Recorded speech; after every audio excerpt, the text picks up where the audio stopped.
Sports West, the heart of the fan.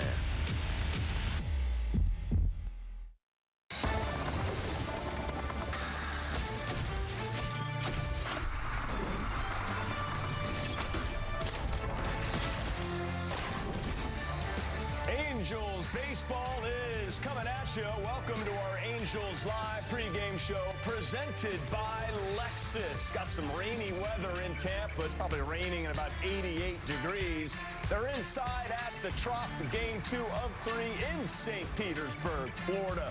You got your Halos and the Rays doing battle. Here's what's coming up. It's all about the young guys, the young Halos making an impact. We had O'Hoppy. We're all happy about that. Ben Joyce, let's rejoice about what we got going on in the bullpen with Ben Joyce. And we have Detmers on the bump. He's had a little rest. He wasn't feeling well. He's good to go. His first time facing the Rays since he no-knowed them last year. Welcome inside our Valley Sports Studios here in Santa Monica. The manager, Bobby Valentine and Patrick O'Neill. Bobby, it was so much fun. It was a loss. I get it. But to see, first off, let's talk about Zach Neto, Mom Maggie, Dad Joaquin. They're from Miami. Second time seeing their son in person. Hits a tying home run in the 8th inning. It was on the Today Show. Don is telling it. I mean, that was fun stuff last night. Oh, yeah, fun with them and 30 of their friends, 40 more friends today, and 50 tomorrow for the day game. So they're going to be packing in to see Zach and just hit a home run with his hitting coach there, with his mom, with his dad. I think was really special for them, but also for Zach.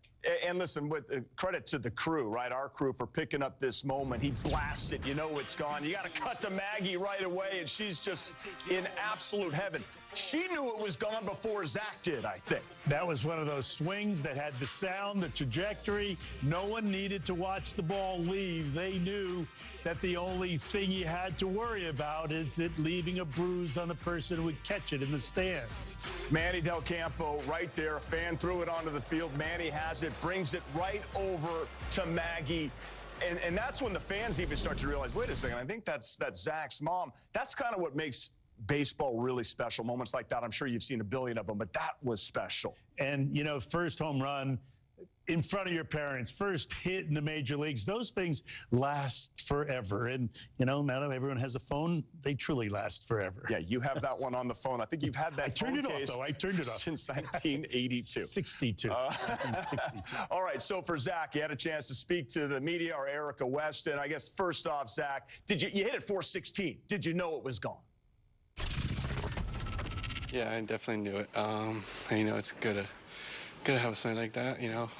The way I kind of been swinging the bat, you know, hasn't been going my way. So finally feeling that off the bat, you know, didn't really get to feel it off the bat, but it was definitely a fun moment walking around the bases and seeing my parents. It's awesome.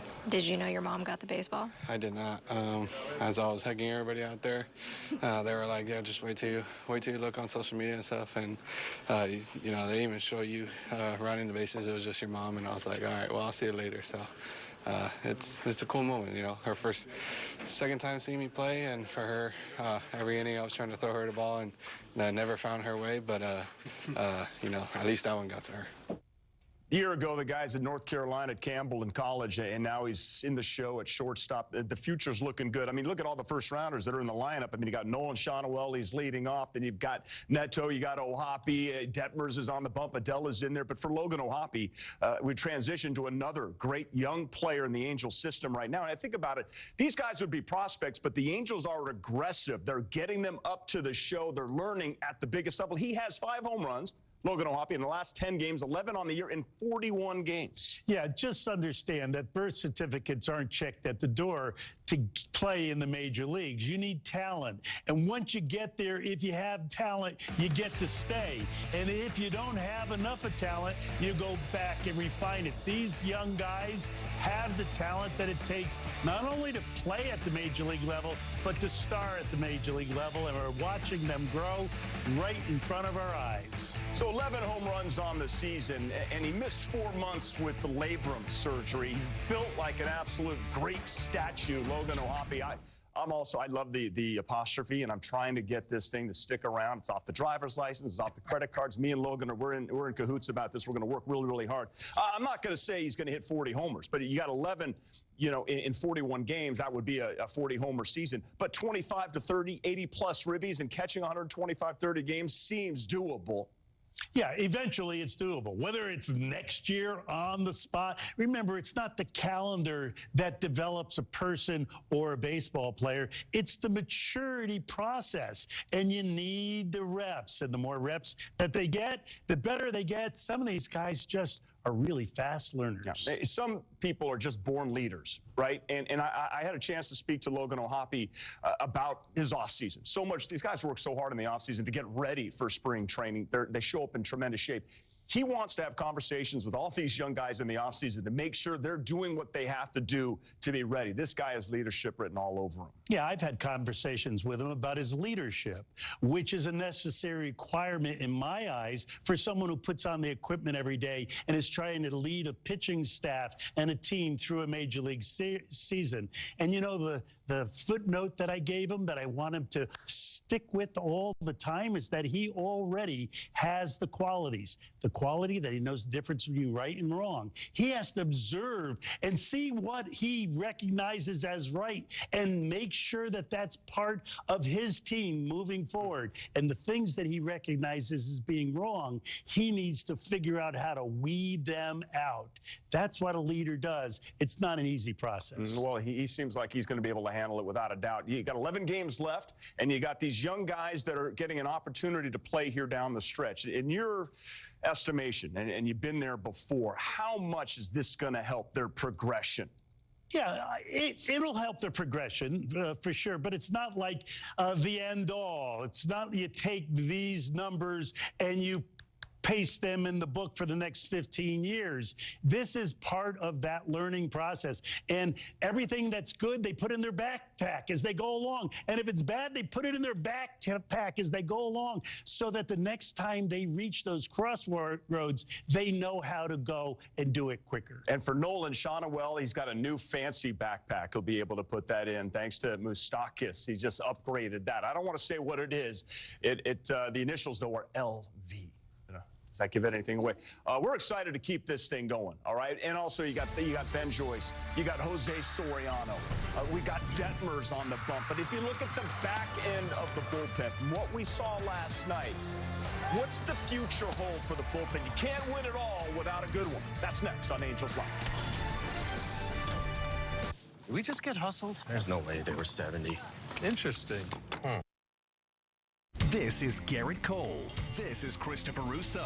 And this is the High Heat Hot Seat. Garrett Cole plays hard, so he doesn't end up here. High Heat with Christopher Russo, helping players play harder on MLB Network. It's like that. Got it, it stays fair.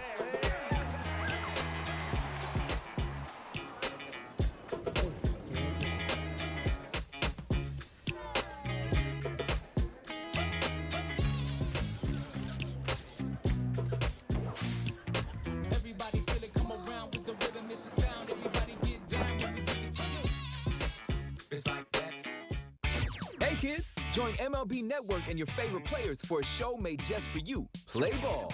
It's all the big moments, bat flips, and amazing plays from an exciting week of baseball and tips to up your game on MLB Network.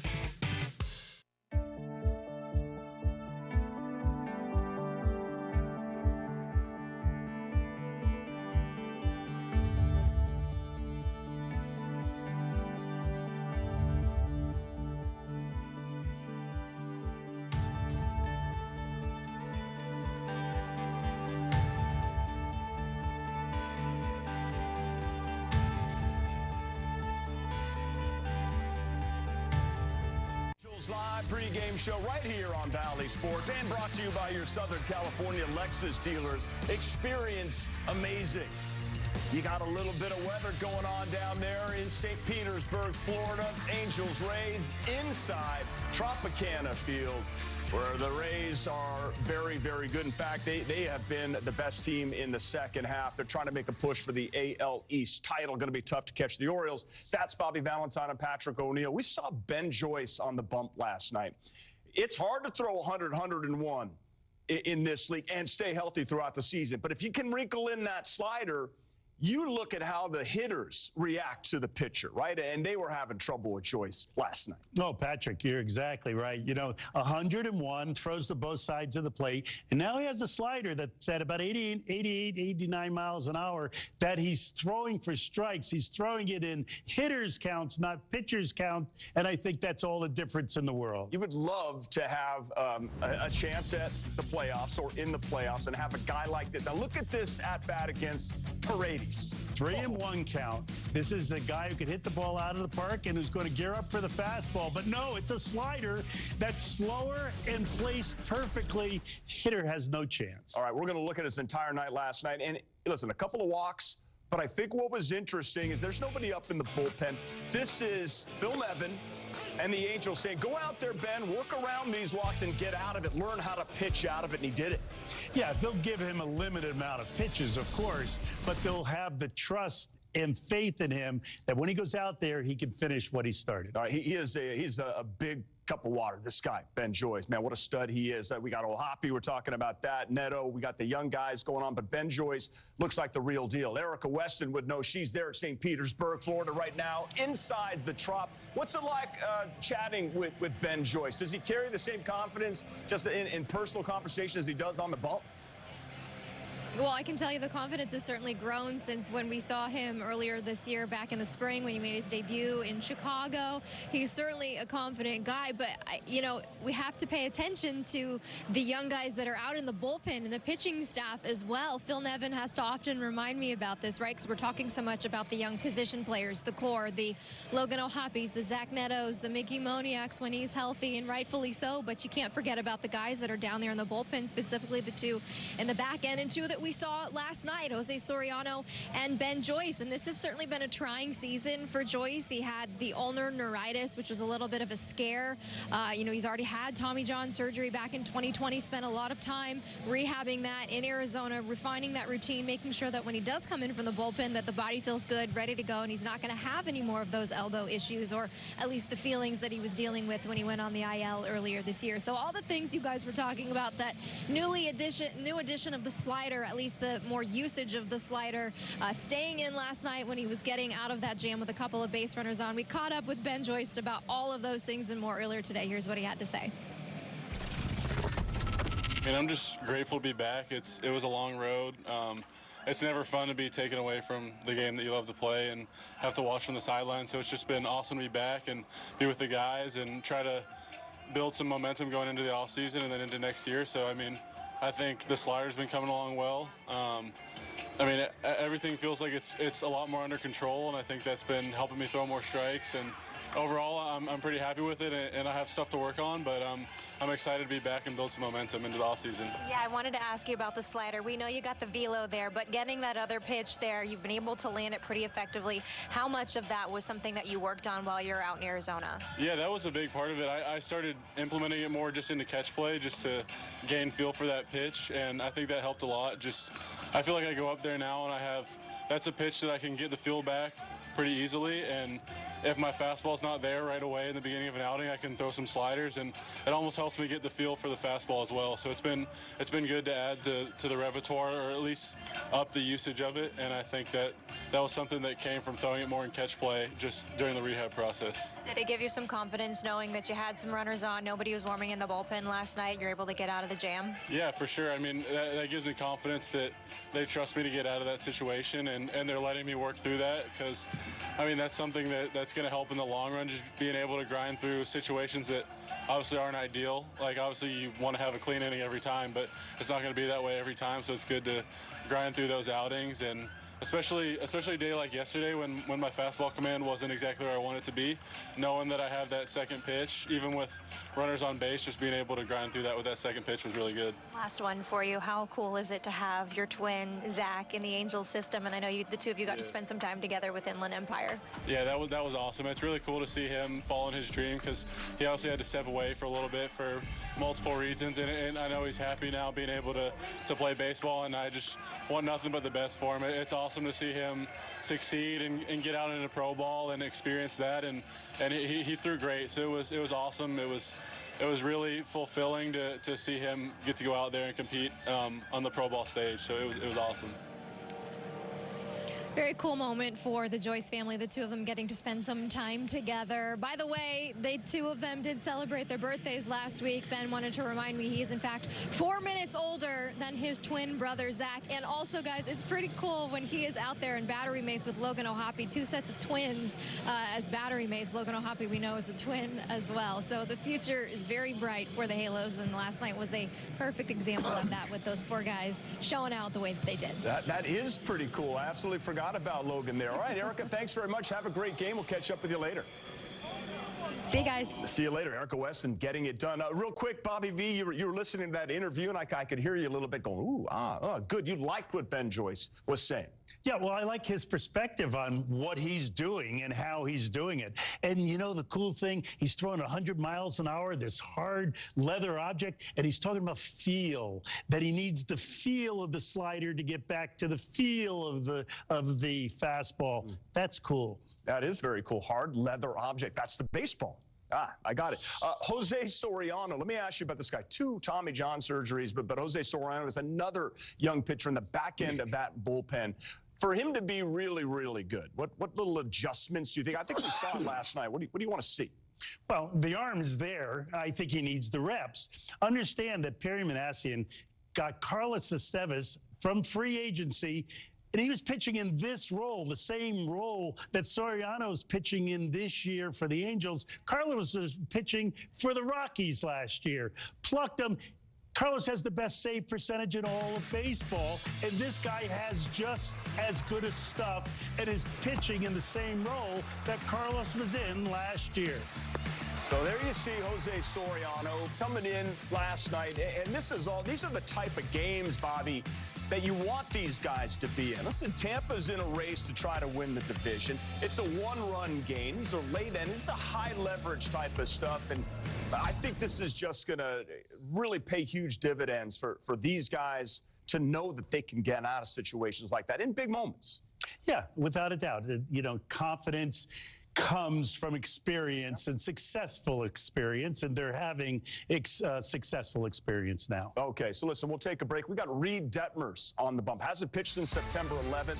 First time facing the Rays since he no-hit them last year. So this is a big start for Reid as he's trying to close out 23 on a strong note. We'll be right back with more.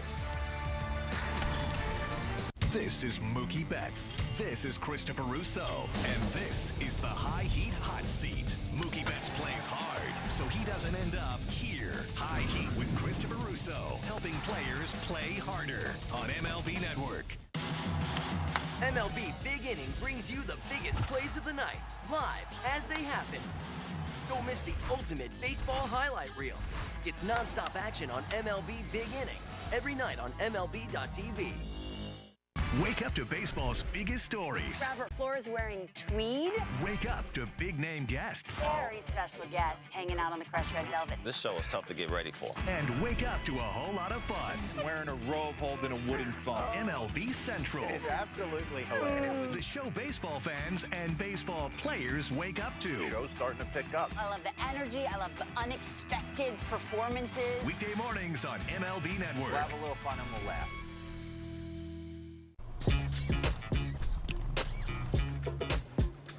It's like that. Got him, it stays fair.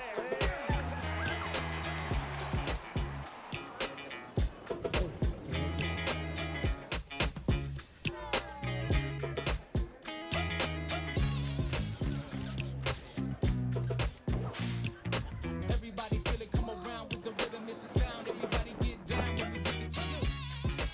It's like that.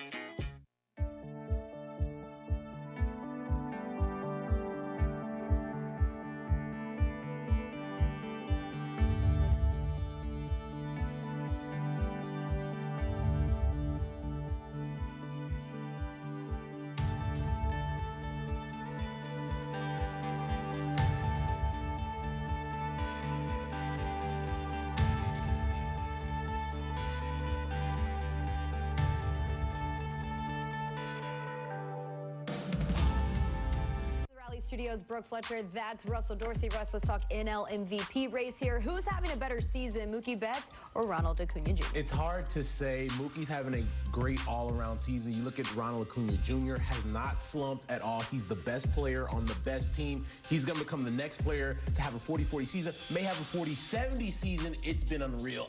I'm going to say it's Ronald. It's close, though. All right, we're going to talk more topics like this right here on The Rally. You can catch it Thursday on your local Valley Sports Network. And we're back here with our Angels Live right here on Valley Sports West from our Santa Monica studios. The Angels are in Tampa. Game 2 of 3 against the Rays. Got Reid Detmers for your Halos. Aaron Civale is pitching for the Rays. They're trying to catch the Orioles. It's a big start for Reid Detmers for sure. That's Bobby V. When you look at Detmers, his 27th start, Bobby, so that's 2 more than last year. His ERA is at 4.77. That's a full run more than he finished at last year, but he's only getting 3.46 runs of support this year. I just think that's something that has to be put into the equation. Maybe needs to limit the walks a little bit. Here's the matchup versus Civale. He's looking to make an impact with the Rays and be able to pitch in the postseason for them. What do you need to see from Reid Detmers to have confidence in him next season? Me personally, I have confidence in Reid Detmers. I believe, he's going to be 25 next year. He's 24 this year. He has 50 starts in the major leagues without a blip. Last time he missed the game because he wasn't feeling good. He's gone out there every time that he's been asked for 2 years, and he's had quality stuff each time out. Now, his location has gotten him in trouble, and his pitch mix is something that he's learning from. But the stuff that he throws forward when he's standing 60 feet 6 inches away from a hitter is elite type of left-hander stuff for a 24-year-old pitcher. Again, first start versus Tampa since he threw that no-hitter last May 10th. He's thrown 137 2/3 innings this season, career high, 154 Ks on the year, a career high. But again, on the run support, that's the lowest in the American League, minimum of 130 pitches, something to take into account. The changeup, though, when that's something that he's going to right now. I don't know, they're saying maybe there's a little, blister on the finger, and that's why he's going to it. Whatever it is, it's a thing, a beauty, really is a good pitch. Well, last start, he threw 25%. Changeups, you'll see the numbers right here. That's as many changeups as he's thrown since his no-hitter. And he got away from throwing the changeup because he fell in love with a sweeper pitch, a slider pitch, which really had great spin on it and has great swing and miss capabilities. But it isn't the pitch that necessarily mixes the best with his two-seam fastball. So I think you're going to see him mix the changeup with that two-seam fastball and then do some putting away with his hard sliding breaking ball. This is a good lineup. 8 out of 9 guys are right-handed hitters. They half of them play only when left-handers are pitching, so this will be a good test. They actually hit very well against left-handers, very good record against lefties. You're absolutely right. For Reid Detmers, though, he's such a competitor. Again, healthy all year. It's hard to get to 30 starts in Major League Baseball. He's at 27 here, building for the future. 25% changeup, is that important for him next season to be very consistent with the amount he throws the changeup, the amount he throws the two-seamer, how much he throws the slider? Or is it on a game-to-game basis it could change? Totally on a game-to-game basis, Patrick. Yeah, the numbers that you see are only telling you what happened in the past. And as I say, you have your backpack and you pack the good things and the bad things. You figure out what works to certain type of hitters, certain time of the game. It's not just going out there and throwing a pitch that is the pitch that they can swing and miss at. It's competing against the hitter on a daily basis. He's broken through some of those ceilings.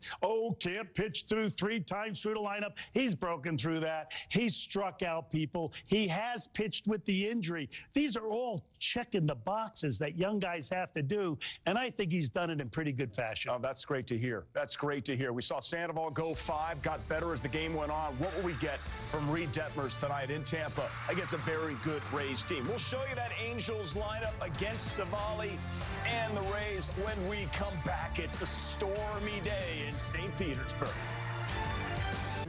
Covering a full night of baseball is a team effort, and it all starts right here with Harold and Adnan on MLB Tonight's First Pitch. Who's ready for baseball? It's time for the first pitch.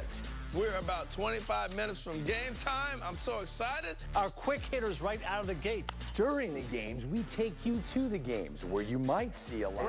Greg, we have a potential walk-off at Wrigley. No way. What's going on? Oh, they've got a runner at third and Nico Horner's up. Here's a pitch. Base hit. Nico rocks it up. Cubs win. Cubs win. And after the games, we're all about instant highlights and player reactions. Nico, congratulations. Your first career walk-off hit. How did that one feel? Oh, man, it's as good as it gets. An amazing crowd here tonight. Wrigley Field is a very special place. We're feeling good right now, for sure. And that's how this team covers every team. All in a night's work on MLB Tonight.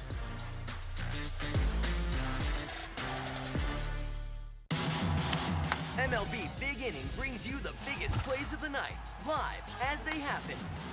Don't miss the ultimate baseball highlight reel. It's nonstop action on MLB Big Inning, every night on MLB.tv.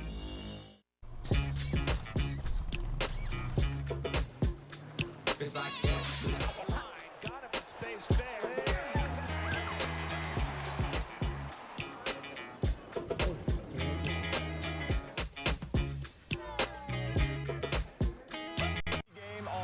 Sports brought to you by your Southern California Lexus dealers. Experience amazing. St. Petersburg, Florida, stormy weather. Halos inside the Trop in St. Pete's. Here's the Angels batting order. First rounders like Shonowell, who's got a 23-game on-base streak working, by the way. Neto, Ohapi, Adele. These are all first-round picks getting an opportunity. What do you like about this lineup? I like the youth and the talent there. Joe Adele had some very good at-bats last night. Like to see him build on that. And, of course, you know, Nolan is going to get on base. I hope he does it 3 times with a few RBIs as well. I will second that, my friend. We're going to step aside. Appreciate you being with us here on Angels Live. On the other side, Wayne Randazzo, Mark Gubazza, and Erica Weston. It's the Angels and the Rays from the Trop.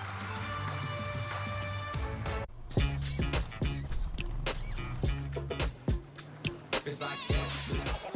Got him. It stays fair.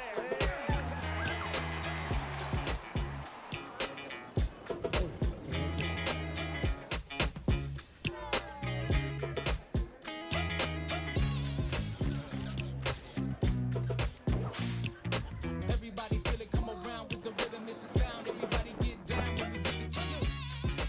It's like that. MLB Tonight, the ultimate late-night baseball party. See the night's biggest moments, the best interviews. We all love DJ Dan. And cutting-edge analysis from TV's best. This one takes the cake. That is awesome. MLB Tonight, late nights on MLB Network. Think baseball. There's something that's been missing in the debate. Think analysis. He really looked like the perfect thing to add to this club last night. Think advanced metrics. The new rules are having an impact, and I'll bottom line it. Think MLB Now, the show for the thinking fan, only on MLB Network.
Chevrolet, Valley Sports West, the heart of the fan.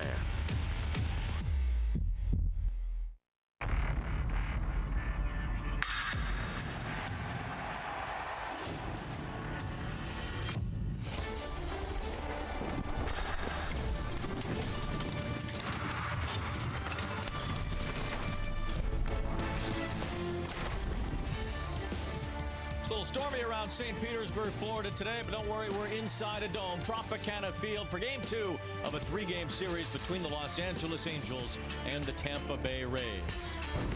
Alongside Mark Gubiza, I'm Wayne Randazzo. And Gubi, once again, we saw on display here yesterday the youth of the Angels coming through. Logan O'Hoppe and Zach Neto hit homers, and we saw good performances from the young Angel relievers as well. Wayne, I think we said the kids are all right so far. I mean, they've performed at the highest level. And when you think about what they've been able to do in such a big role so far for the Angels, it's been outstanding to be able to see that. You see that from Logan O'Hoppe at 23 all the way down to Jose Soriano at age 24. So a lot of young guys, a lot of success early on. And Logan O'Hoppe, he's been great behind the plate, but now he's showing that power. Turns on one, hits his 11th home run of the season in the left field last night. And then Zach Neto, when you need a chance to tie the ball game up, Zach Neto with his family and friends at the ballpark gets that foot down. He launches one out, his 9th home run of the season. So he's showing the power, he's showing that leadership at that tough position, that shortstop too for such a young player.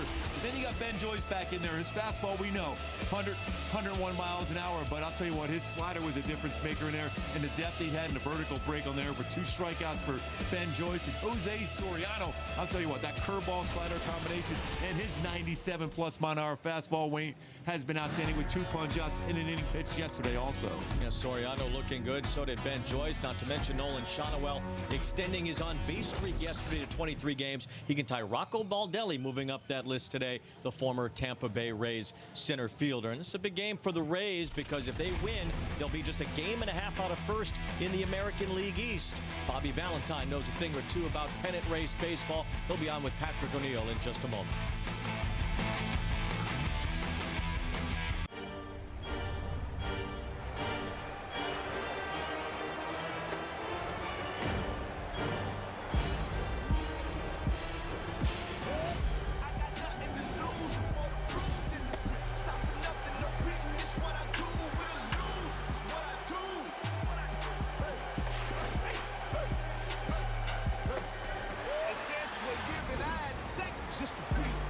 Rated E for everyone.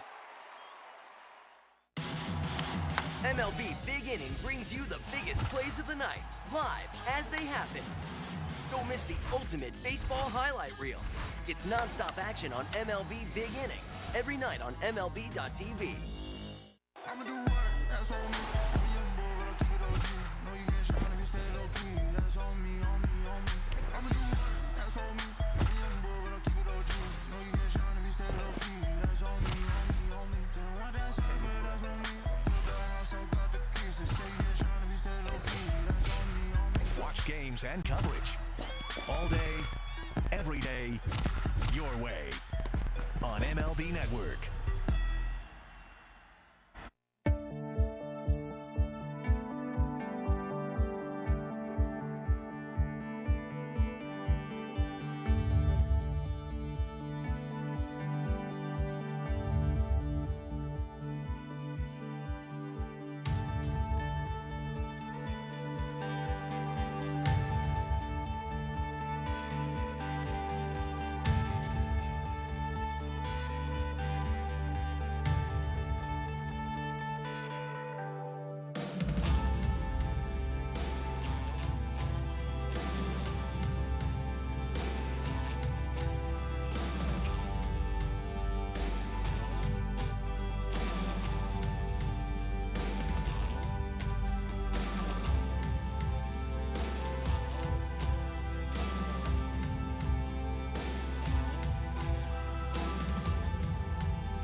Want highlights?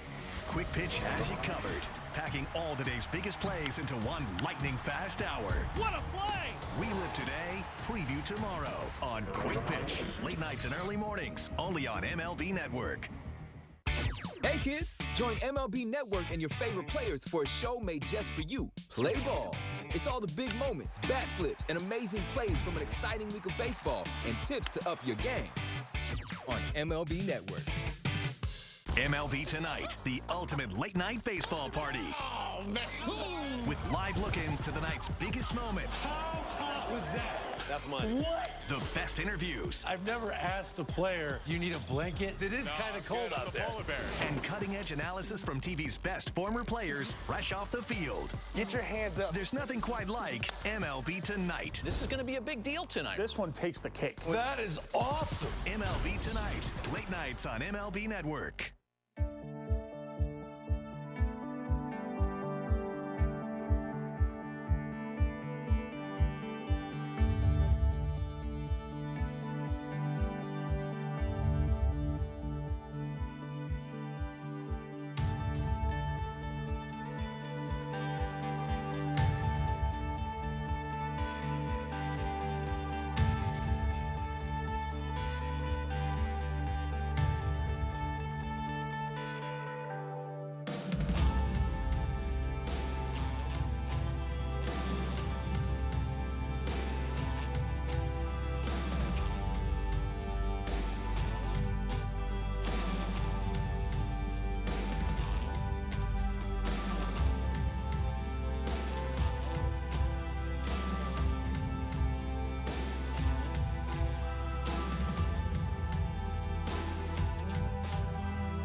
Angels baseball and Valley Sports brought to you by Hyundai. It's your journey on every mile in a brand new Hyundai.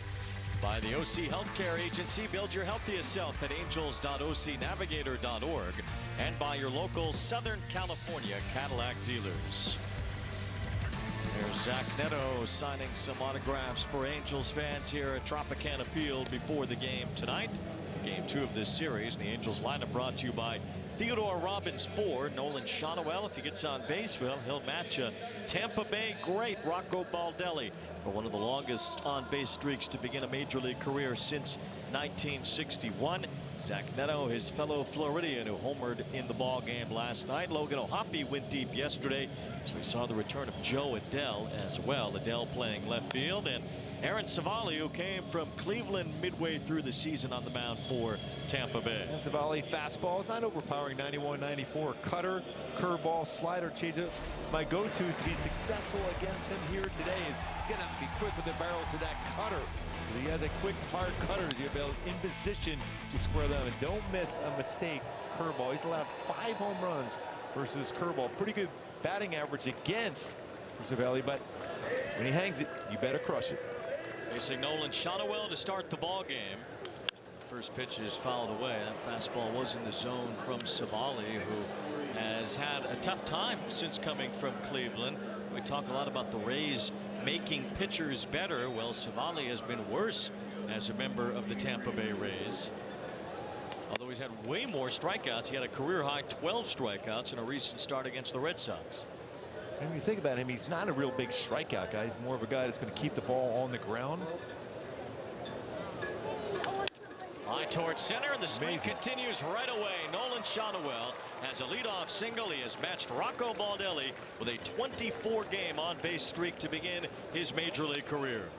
Just like we talked about in the opening, these young players for the Halos getting the job done. That's one of those cutters that's got the plate and was able to get the barrel on it and lines it into center field to continue that on-base string now to 24. Good start for the Halos and the youngsters. So Shonowell is on. Zach Neto is the batter. Neto hit his first home run since July yesterday, and he picked a pretty good time to do it. Shonowell now with Rocco Baldelli on that list. Not too far behind Dick Hauser and George Scott. As far as the longest American League streaks dating back to the end of World War II.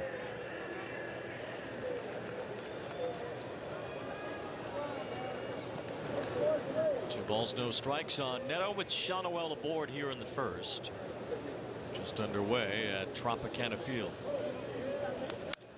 It's 2 balls and a strike. Neto's home run last night with his mother in attendance. Mom ended up getting the baseball. And everybody ended up on the Today Show this morning with Zach Neto's highlight making the rounds, went viral. And that was so cool. Hoda copy, when she's going crazy, you know it's a good thing. You got Hoda's attention. Yes. Now we're all set. Yes, indeed. 3 balls and a strike on Zach Neto. Neto said they went to breakfast with his mother this morning, and she was getting recognized out at wherever they went to eat this morning. It's the power of Hoda copy. No doubt.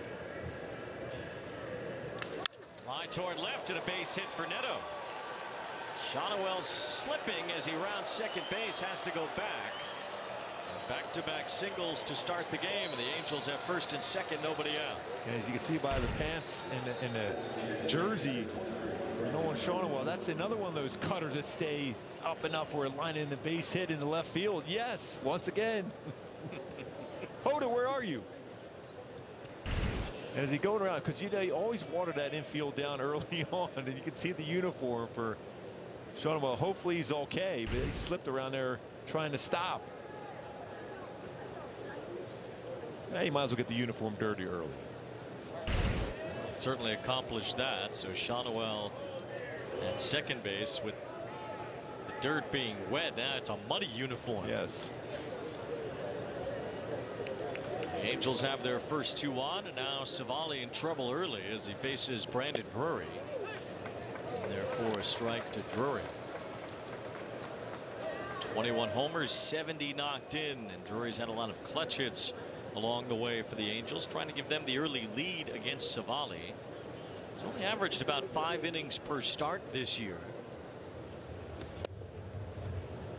So far he's left a couple cutters out over the plate, pretty significant already for base hits for Shonowell and Neto. Maybe a little thunder out there, don't you think? Maybe a little thunder on the bat here now. Line toward the right side, diving catch by Brandon Lau.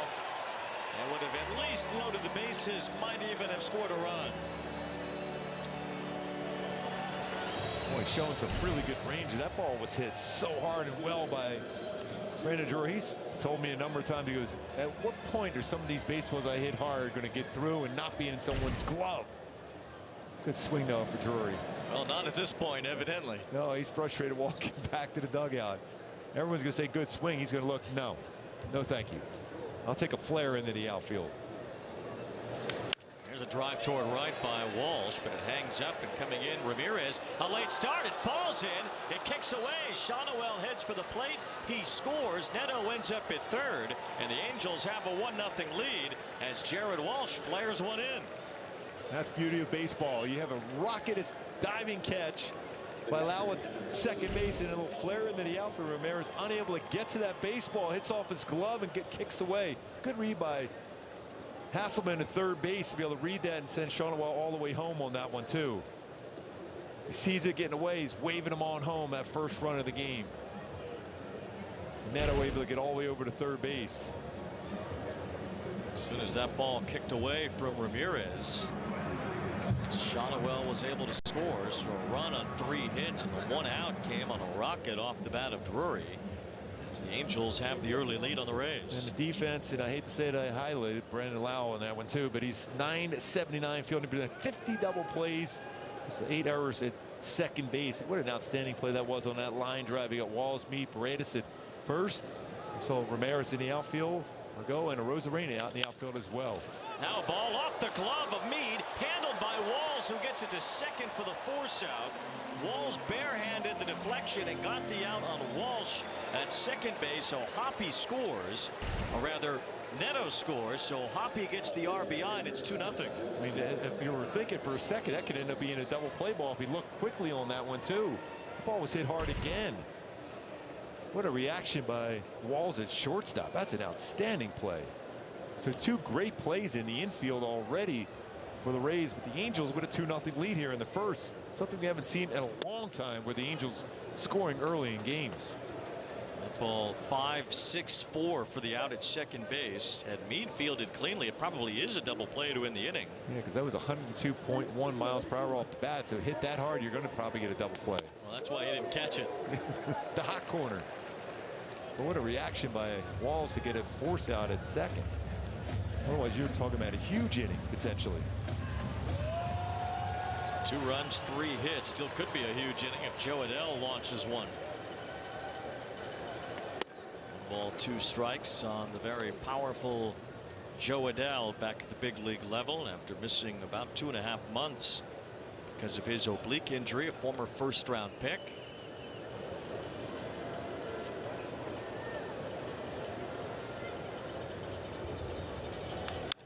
Jeff Fletcher's dream today was an Angel lineup that featured 7 first-round picks for the organization. There's still a handful in there. Yeah, quite a few of them.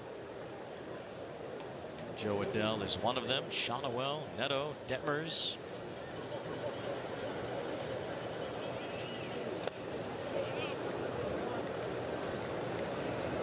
Jared Walsh was a supplemental first-round pick. He counts. Walsh has an RBI, so does O'Hoppe. O'Hoppe was like a 23rd round pick, but he plays like a first round pick. 2 balls, 2 strikes on Joe Adell.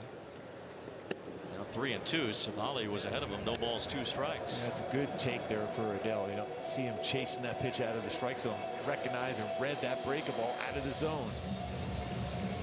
Very effective pitch for Civale. He's got 42 strikeouts with a whiff percentage about 28% on his curveball. 3-2. He swings and tips one into the glove of Bethencourt. That ends the top of the first, but the Angels get 2 runs on 3 hits.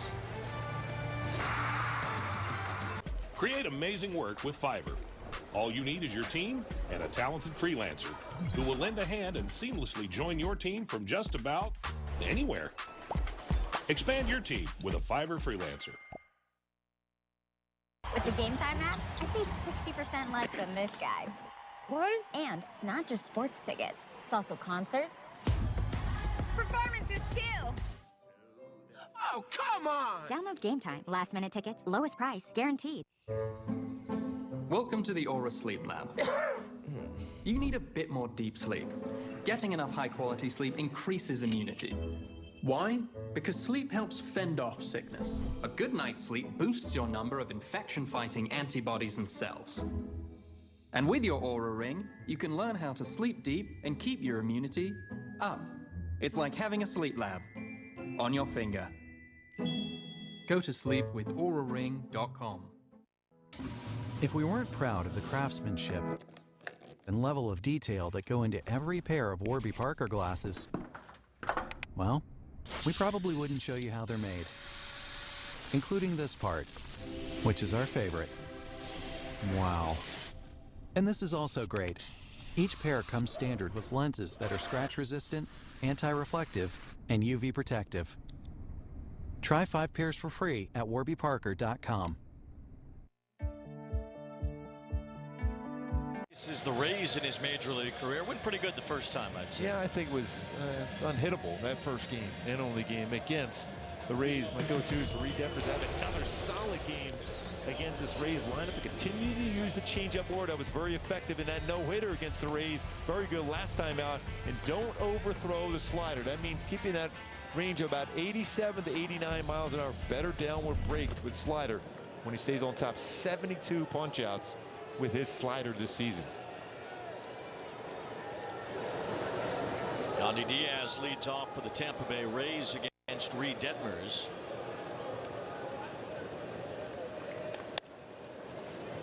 Diaz had another good ball game last night.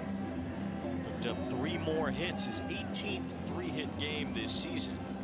Now a .323 average for Yandy Diaz on the year, making a bid for the batting title in the American League. Tell you what, he gets a lot of base hits with the barrel of the bat. He hits the ball hard on a consistent basis. Now with a little more lift in the baseball. Last year a lot more line drives, singles, doubles, but power numbers are up this year. He's got a career high 20 home runs, 33 doubles, matches his career high. He's only 8 points behind Corey Seager for the batting average lead in the American League. You see Diaz leading the way in OPS in this Rays lineup tonight. He's a strong guy. Flips this one in the air to right field. Jared Walsh comes in to make the catch. And there's one out. And the defense behind Detmers today. Zach Neto has been so good. In short, 983 fielding percentage, 36 double plays, 2 defensive runs saved. Escobar next to him, Stefanik over at second. Shonawell over first base. Ohapi behind the plate. Adele, Phillips, and Walsh making that first play. And in right field. Zach Neto has been really good at that shortstop position. A leader already as a shortstop. Randy Arozarena had a 2-run homer in the first inning yesterday. The Rays didn't score again until the 8th inning when they took the lead for good. 23rd homer on the year for Arozarena. It's a pretty good pitch.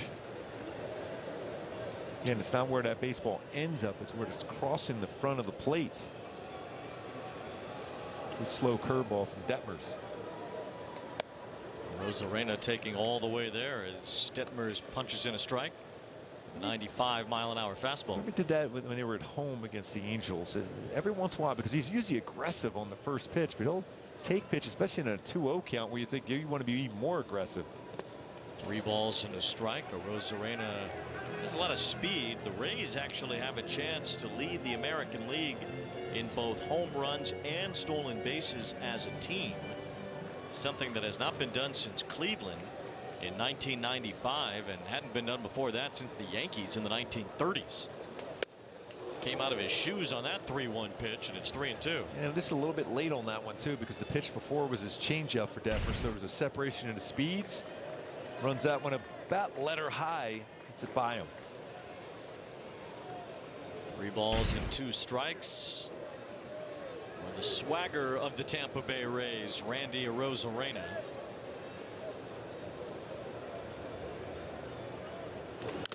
He's able to get just a piece.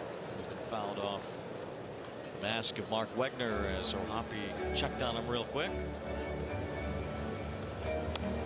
Broke off the chin protector on the bottom of the mask for Mark Wegner.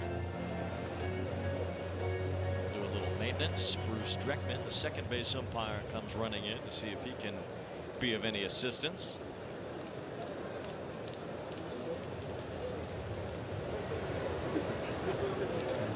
Detmers a couple pitches ago threw a pretty solid changeup, and that last start out for Reid Detmers, this changeup was very effective, as was the usage up to 25%.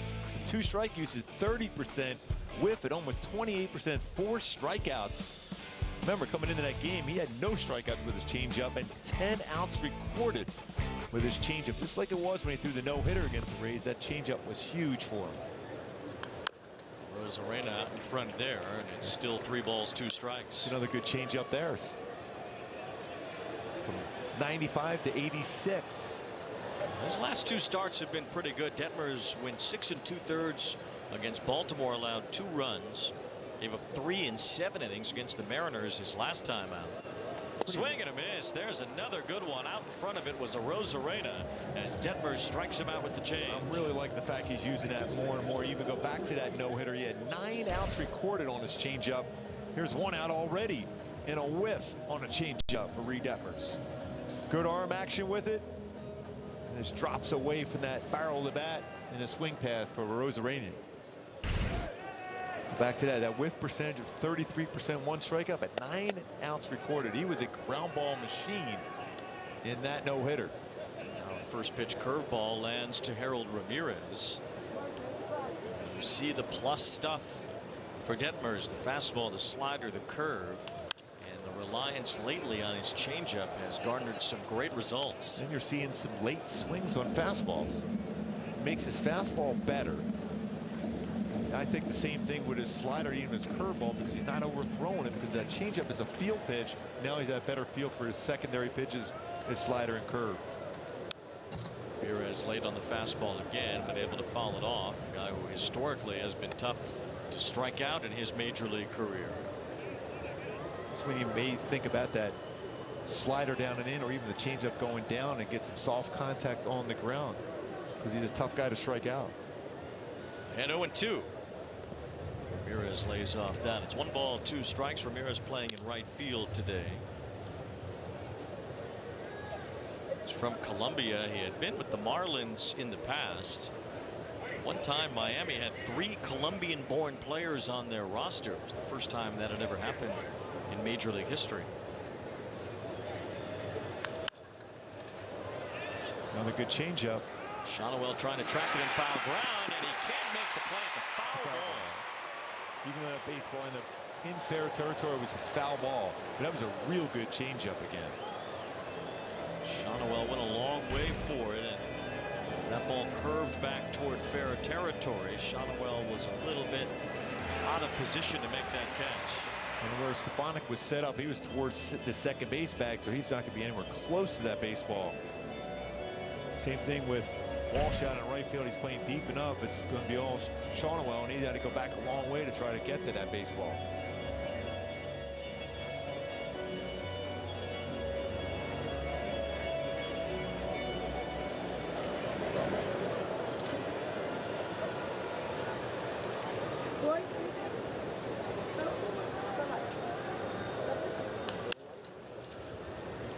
Throwing a number of different types of pitches. One four-seam fastball, that curveball there, a slider, changeup.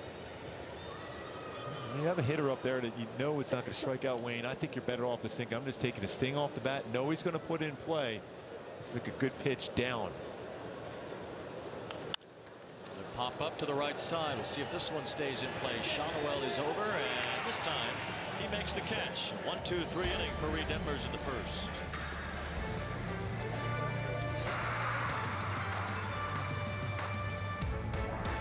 Why pay over $100 a month for cable when it's half the cost for Fubo TV?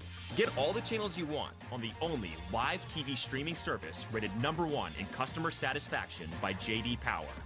Try free at FuboTV.com. Jumpstart dinner with Home Chef's microwavable meals.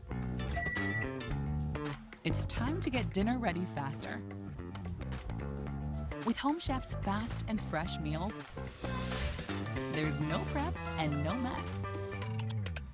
They're faster, fresher, and tastier. Get dinner done in 3, 2, 1. It's time to set the table. Delicious meat simple. Get 18 free meals at homechef.com. Sure, you'll teach her to drive a car, then use Greenlight and teach her to save up for her own car. Mowing lawns and getting paid. Navigate the world of earning, saving, and investing together. Invest in your best investment. Greenlight. We love going to games, but good seats get pricey. So we use Game Time. Game Time checks ticket prices in real time and finds you all the best last-minute deals. We got our seats 20 minutes ago for 60% off. Last-minute tickets at the best price in seconds. Download Game Time now.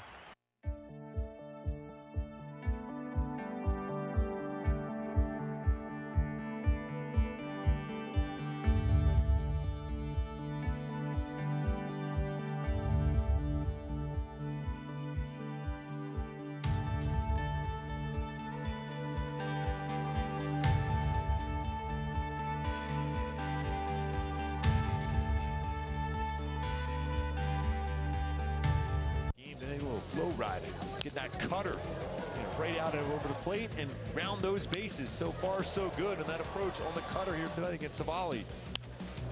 Job done with 3 hits, 2 runs scored at the top of the first. Trying to add on here in the second. Eduardo Escobar leading things off. Looks at a strike.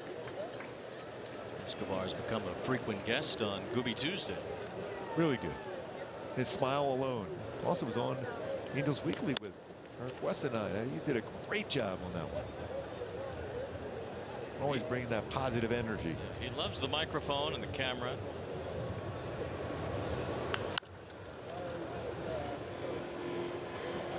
The smile does light up even the Tropicana field here. You need that here. Yeah. The way the lights sit, sometimes a little darker than most ballparks in here. Swing and a miss as Escobar strikes out. Aaron Civale is fan 2. So One out, Brett Phillips, the former Tampa Bay Ray, will be the batter. And what a moment he had in the 2020 World Series. A big hit off Kenley Jansen. Chris Taylor bobbling that ball. Randy Arozarena trying to score the winning run. Looked like he was going to be out at the plate, but the Dodgers muffed the play at the plate.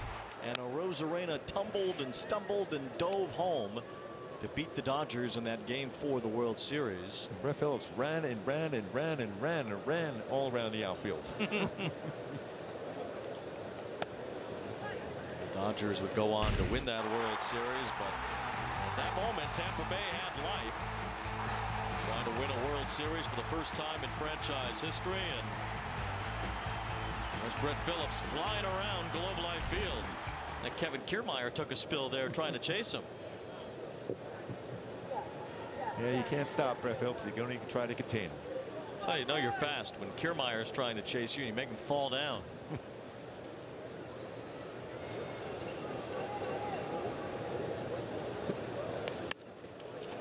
That's a pretty good pitch. Good take.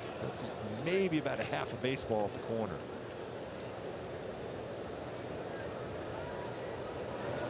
Two balls and a strike on Brett Phillips.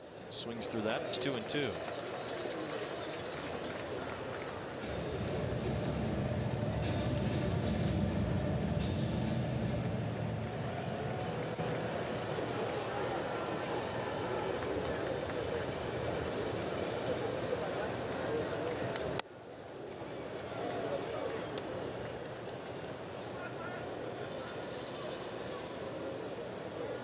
Phillips has good speed, trying to reach base here with one out in the second.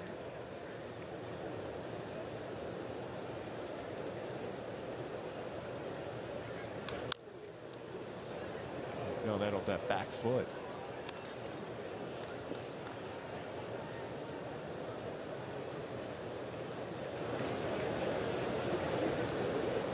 Still gets a pretty good ovation here when he comes into the Trop.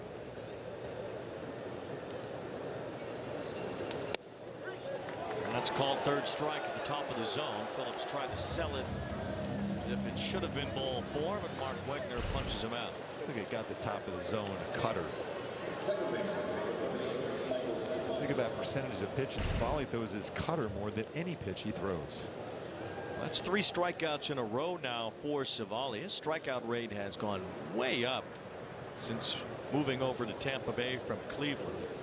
You notice anything different about him since his Guardian days? Well, I remember him throwing a lot more of his fastballs and getting a lot more ground ball. Actually, I saw the percentages of ground balls down this season as compared to his career, and I think you're seeing a lot more cutters. Like you see a lot of pitchers for the Rays, even though when you think about the Guardians, how they've developed a lot of pitching, more so that the fastballs and getting ground balls and getting outs that way. More so when you think of the Rays, you think of strikeouts. He has averaged 4 more strikeouts per 9 innings since coming to the Rays. I mean, it's not just a little bit higher, it's a lot higher. Civale was traded to Tampa Bay from Cleveland in July for Kyle Manzardo, who is one of the top hitting prospects now for Cleveland. You can understand why Cleveland was interested in that. The Guardians have had such a hard time finding offense. They traded Civale for an offensive prospect. They might very well do the same this winter with Shane Bieber. There'll be a market out there for Shane Bieber, even though they're still trying to make sure he's healthy.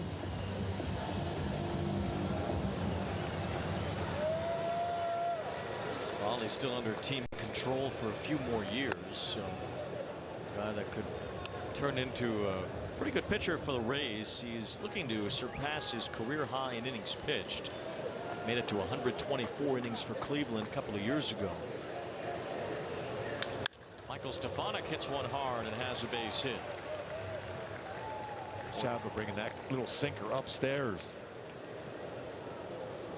4th hit for the Angels. They've all been singles. The batter now, Shawnoel, who had the first one. He's in 24 straight games for Nolan Shawnoel. Reaching base to start his major league career. Rocco Baldelli did that when he was with the Devil Rays in 2003.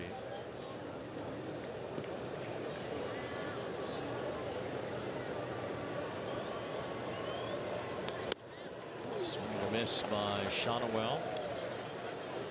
Tell you what, that 2003 Devil Rays team was a sneaky good team to pick in MVP baseball on the old PlayStation. They lost 99 games in real life, but I won quite a few times. Well, that's all that really matters. Yeah.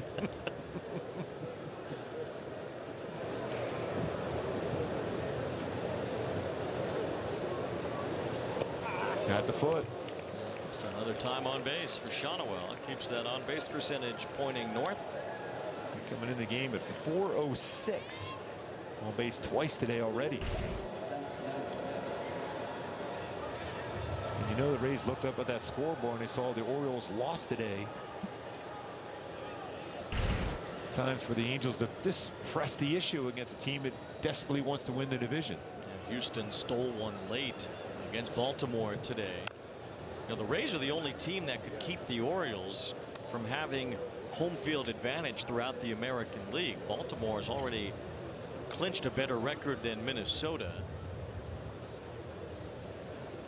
As far as the Astros or any of the teams in the American League West go, the Orioles have clinched over them as well for the best record in the American League. So only the Rays can stop them. Tampa Bay 2 games out right now. They would be a game and a half back if they win tonight. But keep in mind too that the Orioles have the tiebreaker, so the Rays would have to win the division outright to knock off the Orioles back into the wild card picture. Neto lines another one toward left field. That's another base hit. Stefanik comes home. This one's all the way to the wall. Shonowell's held at third. Zach Neto's got an RBI double. He's 2 for 2 today. The Today Show's going to need to put him on again tomorrow. There they go.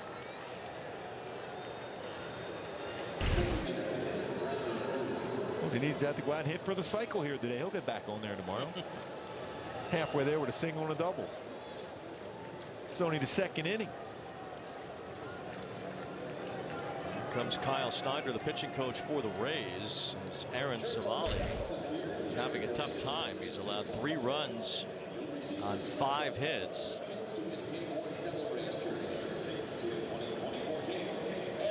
So the Angels have a 3-0 start here. Charge of the home run. Zach Neto going deep off Robert Stevenson yesterday. So good. I think it says flyway baseball on that one. And gets the baseball back. And Tampa brought it over to her.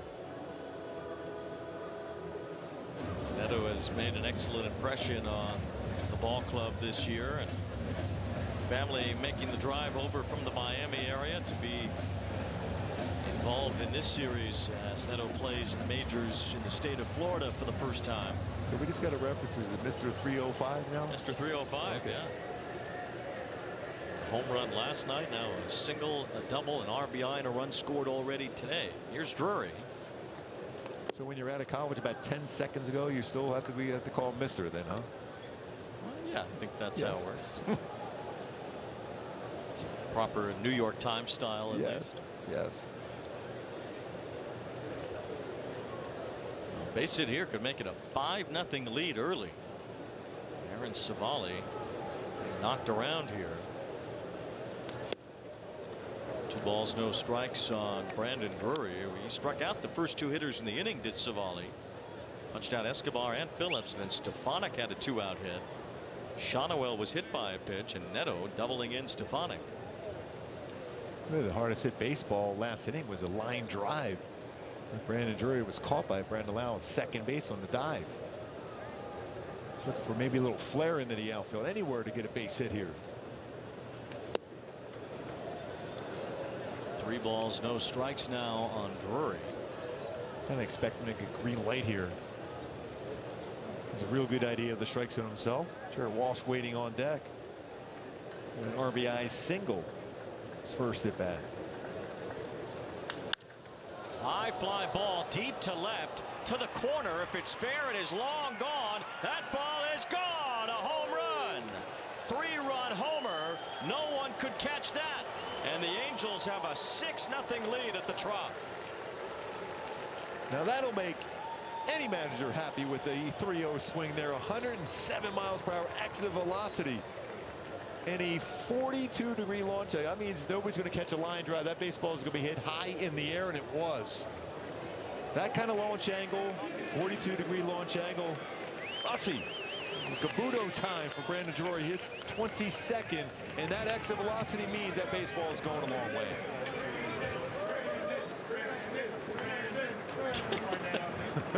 He's getting the chant. Is that typical that they chant for the player as he comes through? The leader out there now, the veteran, Brandon Drury. Respect. Yeah. Brandon Drury, that ball was tattooed. So 2 rockets already in the game. One at 104.7, that one 107, going 381. Strike to Walsh. It's 2-1. 6-0. Aaron Civale, who has struggled a bit over his last handful of starts, but hasn't been struggling this badly.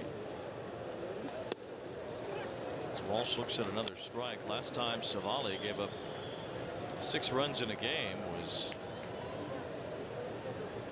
well before this year. This is a new season high for him.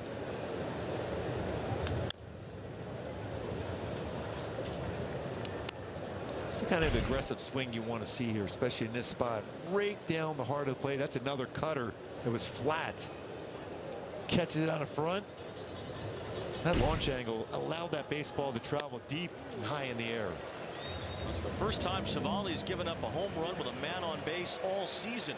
And it was a 3-run homer from Brandon Drury. A no-doubter down the left field line.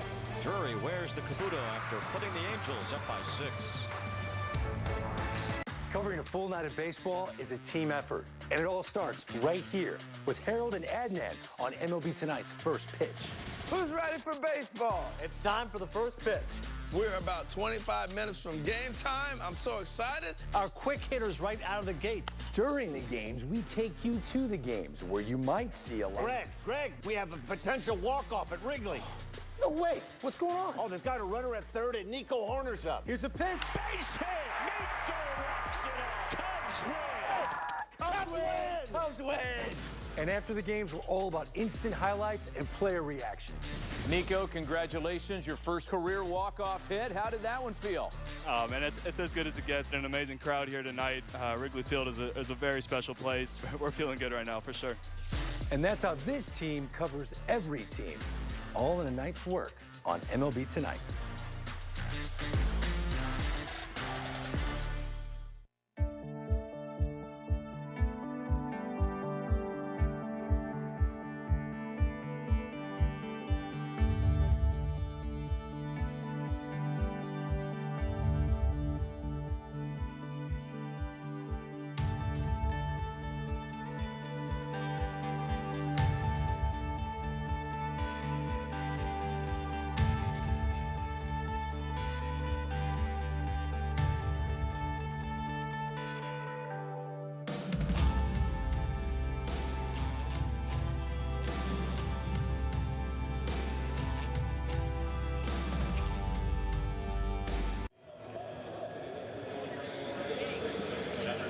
Angels up 6-0 here at the Trop. What a moment for Zach Neto and his family last night. We just showed it to you in case you had missed it earlier. Zach Neto hitting that game-tying home run. His mom going absolutely viral. The Today Show loved it too. So did Twitter. So we picked some of our favorites. This one saying, Maggie Neto, she's America's baseball team mom now. I love that she responded saying she finally gets to see one in person. Remember, this is just the second time that his family, his parents, have seen him play in person. First time was that debut back in April against the Red Sox. How about this one from Halo Life?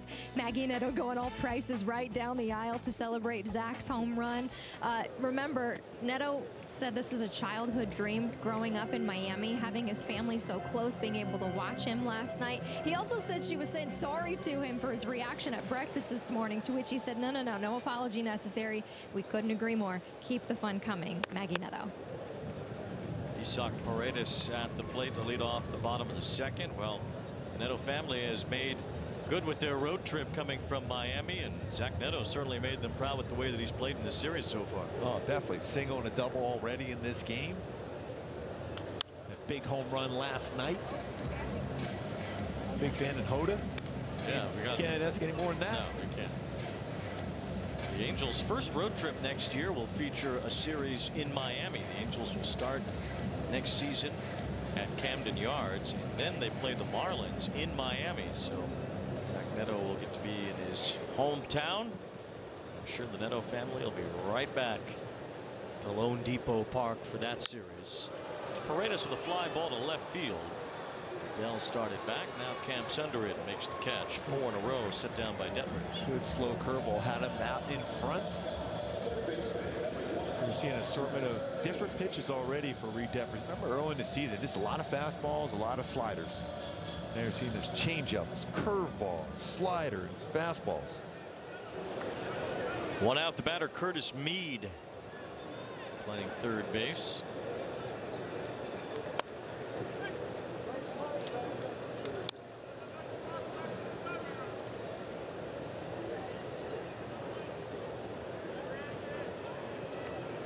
Mead was in the Phillies organization to start his pro career. It's a liner toward third off the glove of Escobar. Probably be a base hit. If it is, the first one Detmers has ever allowed to the Rays. That is pretty amazing, though, when you think about that. First hit allowed. Granted, it's only the second inning, and remember, his only other start is a no-hitter against the Rays.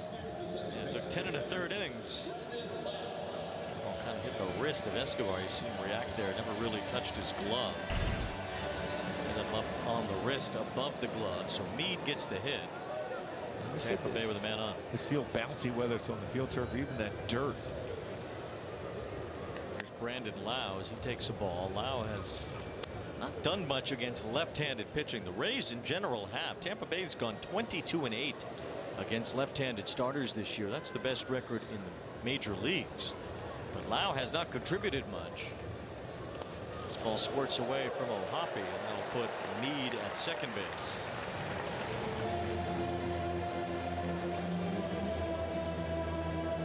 Wild pitch, and now 2 balls, no strikes on Brandon Lau. Spins away that breaking ball, that slider in the dirt.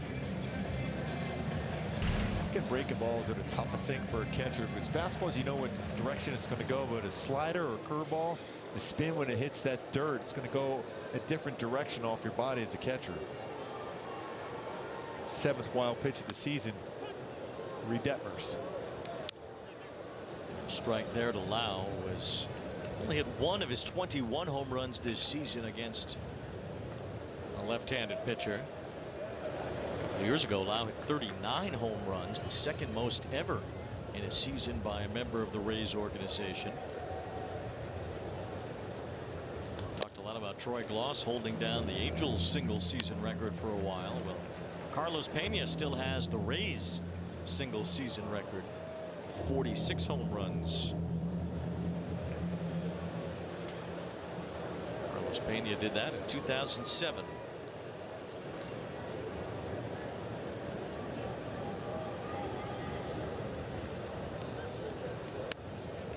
Ball 4 to Lau, so a base hit and a walk with 1 out here in the second. And well, Margot will bat after we hear from BeWaterWise.com. Visit BeWaterWise.com for water-saving tips and money-saving rebates.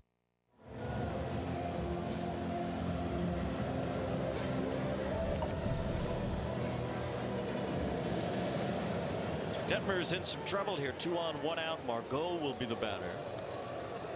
Early lead, though, for the Angels, and a big lead at that. 2 runs in the first, 4 runs in the second as Margot comes up empty. Detmers had 10 ground ball double plays turned behind him this season. Ground ball rate this year, just about almost like his average of 36.4% ground ball rate. Though it has bumped up a little bit lately with his more use of his changeup. Well, on average, the Angels don't score very much for Detmers. He has received the lowest run support in the American League this year. So 6 runs might feel like a million. And you always got to tell yourself as a pitcher, even with a pretty big lead like this early on, it's 0-0 to score. He's got to pitch and go stay with that same game plan as if the score was 0-0. It's fouled at home plate. Margot got a piece. Still 0-2. Been a very good offensive year for Margot. He's only hit 3 home runs. This is his 90th game played this year.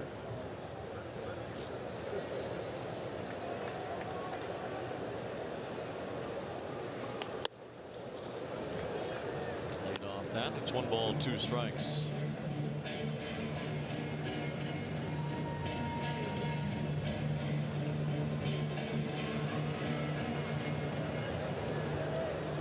Missed some time with an elbow injury. Just came back from the IL for the Baltimore series last week. Change up again, had him out in front.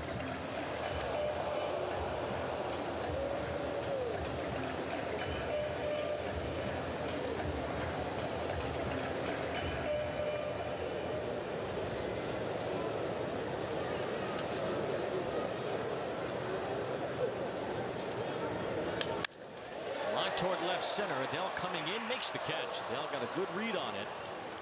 He's able to get in position to make that play as Margot lines out 2 down. It's important to see that read by Joe Adele. And made sure it was hitting fly balls just to get acclimated to this field here and the roof to make sure the baseball, because it will when it's hit. That's on the line a little bit easier, but it hit high enough in the air. You got to really keep your eye on it because you could lose it in the roof. So they worked on a lot of them. That was a great read by Joe Adele to run that one down. 2 down, 2 on, and now the batter, the shortstop Taylor Walls. Walls, switch hitter, as he stands in against Detmers and takes ball 1.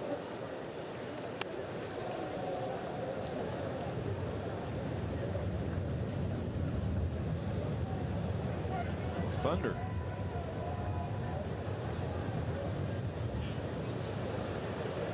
It wasn't an airplane. That was pretty sustaining. We can't see because the roof here, the dome at Tropicana Field. New ballpark is going to have a similar fixed dome. That's built. At least that's the plan. 2028. Right now, the scheduled opening for what would be a new stadium here.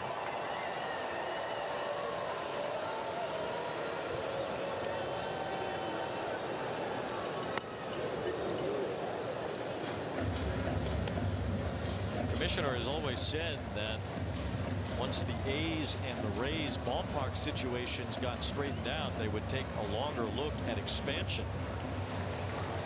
It seems like by the end of this year we'll have a pretty good idea if the A's and the Rays are going to have new stadiums. The A's relocation vote is supposed to be in November, which would send them officially to Las Vegas.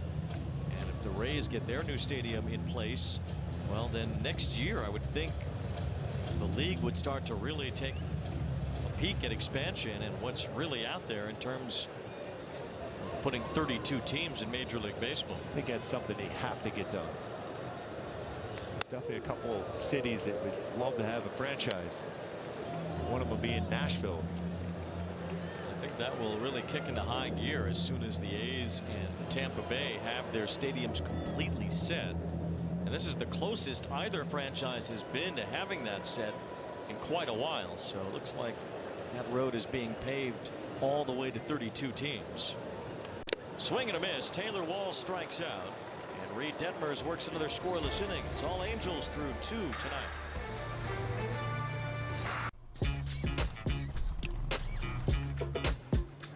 It's like that. Got him. It stays fair.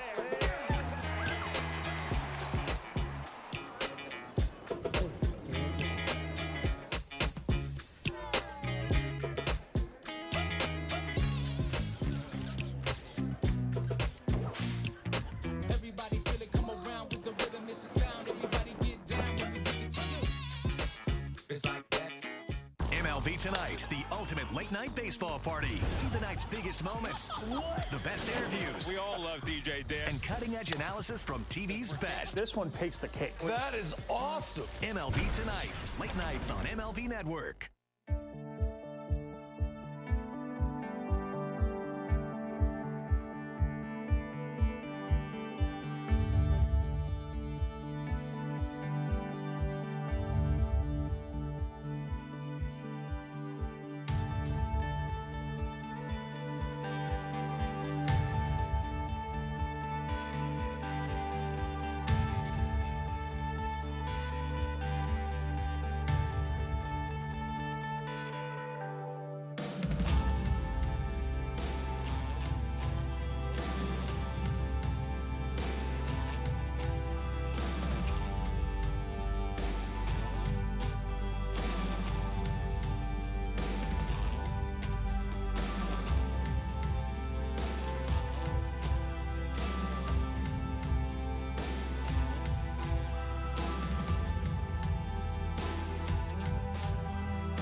of the night. Some success against Civale. Take a look at our StatCast. It'll be powered by Google Cloud, where these pitches have been thrown. Cutters, sinker, and slider. A lot of the plate and a lot of success for the hitters against him here tonight. Really, when you think about it, pretty solid on his one start against the Angels. 1-0 with a 2.57, 7 innings pitched, 2 earned runs. That last time against the Angels, but not this time, though. 2 innings, 6 earnings already. A lot of those pitches hard of the plate. It was a while ago. Here's a drive to left from Logan O'Hoppe. Rosarena back. It is off the top of the wall. Rosarena got it right back and fires it in. So O'Hoppe gets the longest single possible here at Tropicana Field, but another rocket off the bat of O'Hoppe. That's twice tonight. And he's hit the ball over 100. That sinker is right down the heart of the plate again. And it was crushed. Well played by Rosarena. Just missed the home run. As the bare hand turns around from the warning track and fired it in. Boy, some good swings today.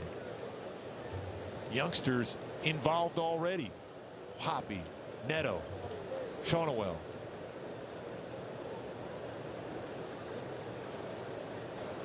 Well, the Angels should be excited about these young players. They have put these guys, in some cases, very quickly in the big leagues. But you look at what Neto and O'Hoppe have contributed, plus Joyce and Soriano in the bullpen. You know, they really liked what they saw from Sam Bachman.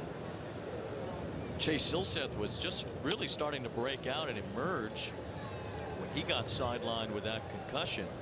Shonawell has gone from the draft to the big leagues and handled it with aplomb. So you have to look at this group of young players and feel like there are building blocks amongst them. That's not to mention Mickey Moniak having a breakout year of sorts for him.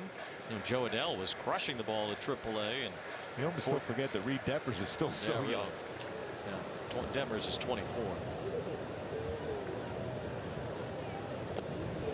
Adele cuts through that and strikes out for the second time today. It was 107 miles per hour off the bat by Logan O'Hoppe. He's crushed 2 baseballs.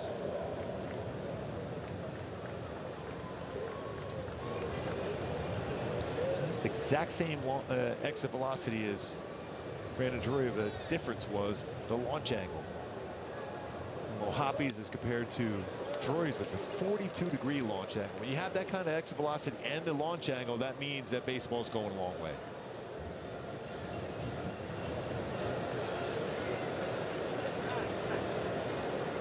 Balls and a strike on Eduardo Escobar.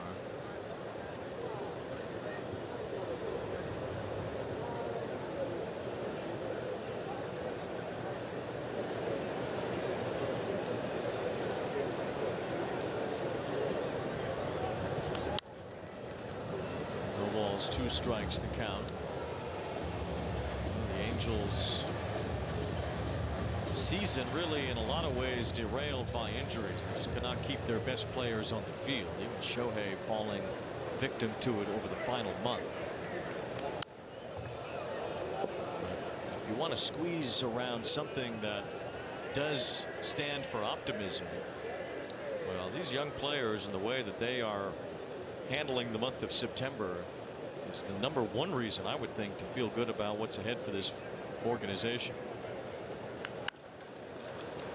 Ground at first. It was a foul ball called by the home plate umpire, Mark Wetman. Yeah, but the home plate umpire has the call before it crosses the base, first base. Called a foul right away. You have those veteran leaderships around, and of course in the lineup right here with Brandon Drury, Eduardo Escobar. Important to have those veterans around with a lot of young players.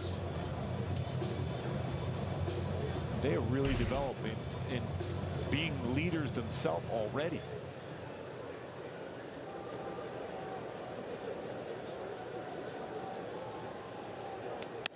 One ball, 2 strikes on Eduardo Escobar. We talked a lot about the influence that Escobar seemed to have on Luis Rengifo when Escobar was traded over from the Mets. Rengifo had an excellent 2.5 months until his season ended with an injury. The ground ball to first. This time it's a foul ball again. That was almost exactly what happened on the previous foul ball. Those plays are always so tough to even, if you want to look at that, just because it's the glove of the first baseman. Reid is able to get to that baseball, but it looks like the baseball is away from the bag. See the Rays on the phone. Now, fair or foul on the infield is not reviewable. Reid again trying to make that 3-6 double play happen. The Rays weren't on the phone for a replay. They were on the phone to start their bullpen. You're seeing swings like that. That's why you're calling down to the bullpen. Some pretty good hacks against Civale today for the Angels. He's thrown a lot of pitches already. 67 pitches. He's only gotten 7 outs. And there's Jalen Beeks warming up in the bullpen for Tampa Bay.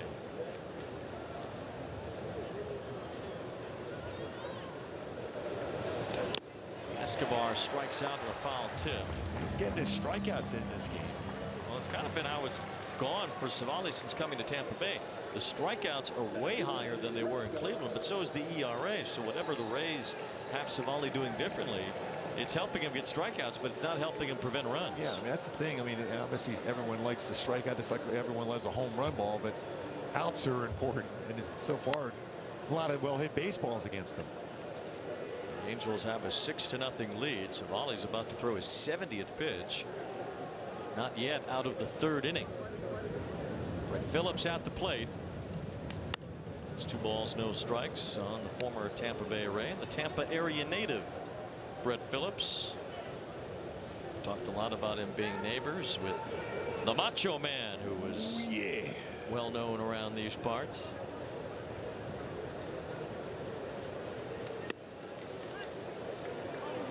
It's a strike, and it's 2-1.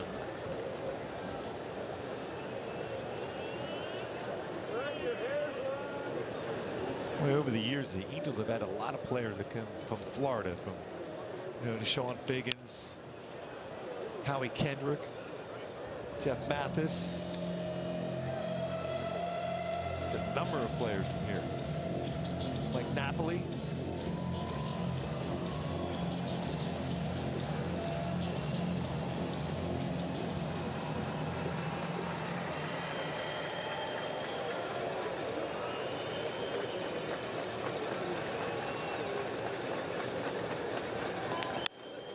On Phillips. The Macho Man would often show up at George Steinbrenner's annual children's holiday concert that they would have in Tampa every year. He wasn't just hiding next door to Brett Phillips. Strike 3 called. Phillips goes down looking. Another strikeout for Civale. 3 in a row to end the 3rd.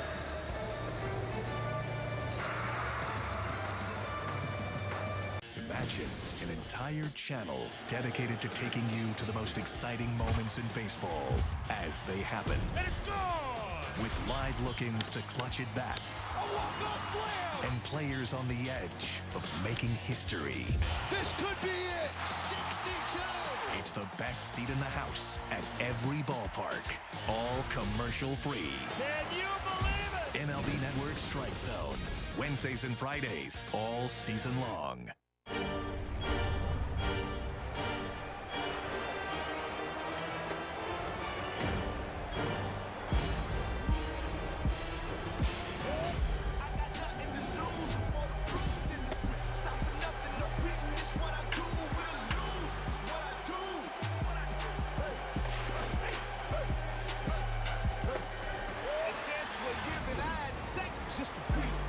Rated E for everyone. This is Mookie Betts. This is Christopher Russo. And this is the High Heat Hot Seat. Mookie Betts plays hard, so he doesn't end up here. High Heat with Christopher Russo, helping players play harder on MLB Network. Think baseball. There's something that's been missing in the debate. Think analysis. He really looked like the perfect thing to add to this club last night. Think advanced metrics. The new rules are having an impact, and I'll bottom line it. Think MLB Now, the show for the thinking fan, only on MLB Network.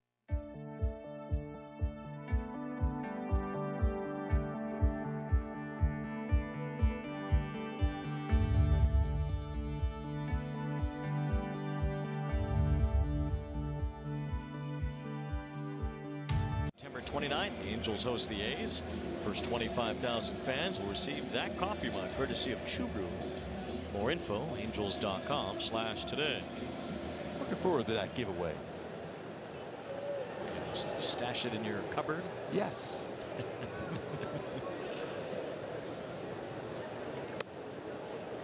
Well, that'll be nice. I'll do the same. Well, you know, that's good. Not really a coffee drinker, but I'll have the occasional tea. Some hot chocolate, maybe. Yes. Close to that time of the year. And for me, Christian Bethancourt leads off here in the bottom of the third. What's that start around? September, end of September in Chicago. Oh yeah. Bethancourt hits a hard grounder through the legs of Escobar. Adele with a sliding stop in left field, but that won't keep Bethancourt from reaching second base. It should be a two-base error against Eduardo Escobar.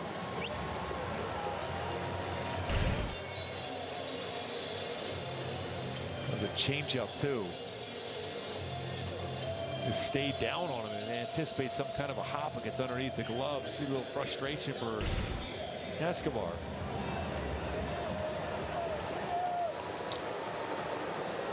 There's an error, and Bethancourt now at second base.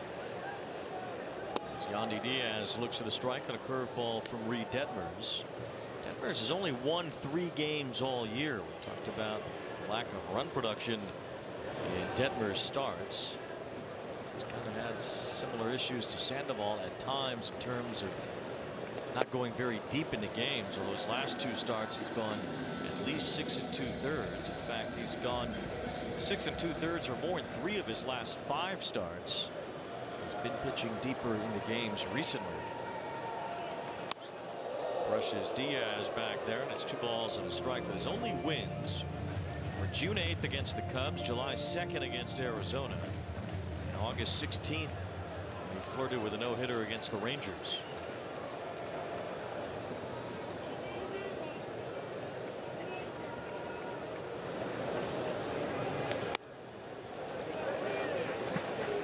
Three balls, 1 strike on Yandy Diaz.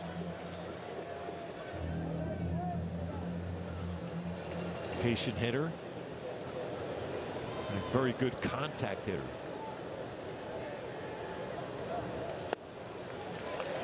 Patience pays off, and it's a walk. So the first 2 are on for the Rays here in the third.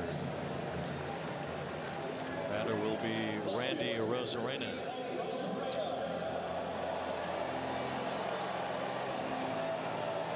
Before we get to that, here's Hyundai. We won twice. The Hyundai Ioniq 5 and Ioniq 6. Arozarena struck out his first time, 1 of 2 strikeouts for Reid Detmers. Drops in a strike on a curveball to Arozarena, who has a lot of power. Second most homers on this Rays ball club, belonging to Randy Arozarena.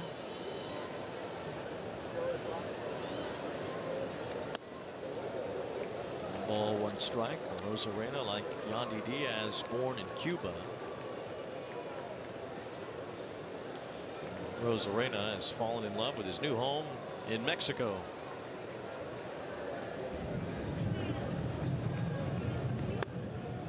Two balls and a strike.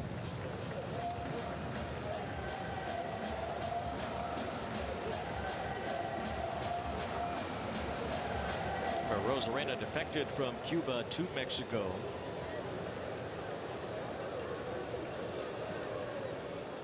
Played in the Mexican League for a short while. Swings and misses here, and it's 2-2. At one point, a scout told Arozarena that he looked so strong he could probably walk on his hands from home plate to first base. The scout said it, and Arozarena got on his hands and walked to first base on his hands.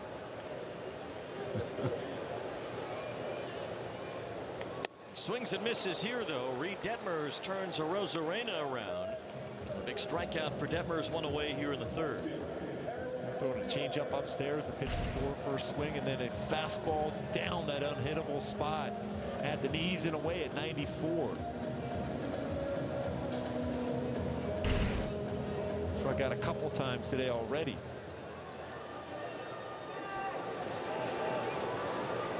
So here's Harold Ramirez, fouled out his first time.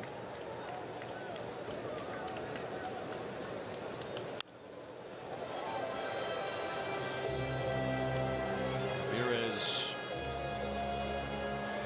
came to the Rays from the Cubs, hit 300 last year. He never played a game for the Cubs. Cleveland traded him to Chicago. After the 2021 season, the Cubs moved him to the Rays before last year began. Good contact hitter, hitting around 300 again this year. The count is 1 ball, 1 strike on Harold Ramirez. Going into 7 double plays.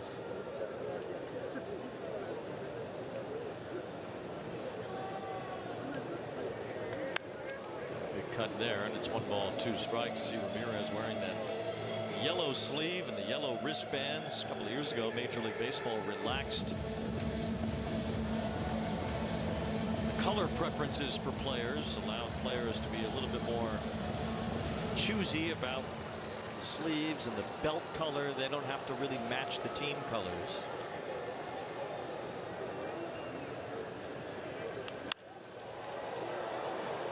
A lot of different colored belts. I think Yandy Diaz had at least yesterday had a pink belt on. Ramirez going with the yellow belt today. There's Diaz with the pink one. Would you have floated away from the Royals colors if you had the choice? I think I probably would have, for sure. Swing and a miss. It's not easy to do. He does strikeout against Ramirez. He makes contact normally. Back-to-back strikeouts after the first 2 reached in this inning. That's that good depth on his slider when he doesn't overthrow it. 88-mile-an-hour slider. If you make contact, that's off your back foot. Still a lot of work to do here still for Reid Detmers. Don't relax. You got 2 big outs. You got to get that 3rd out now. Big power hitter at the plate, Isaac Paredes. Leads the Rays in home runs and RBIs. He takes ball 1. It's a monumental game for Tampa Bay. They really need to win this one. The Angels have controlled the early part of this game, making it very difficult on the Rays here in the 3rd. Paredes lines a base hit. Getting to 3rd and heading home is Bethencourt. Hill scores. The error turns into a run. Rays are on the board. It's now 6-1.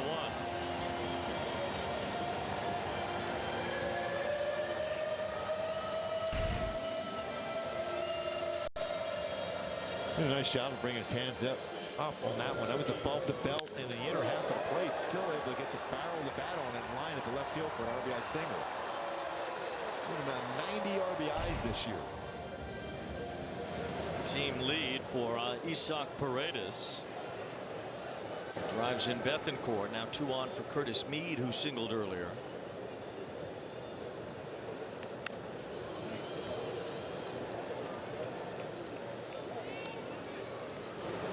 Mead has had a base hit in each of his last 10 starts.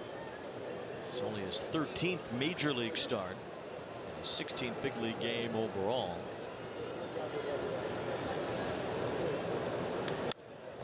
Detmers ahead of him. No balls, 2 strikes.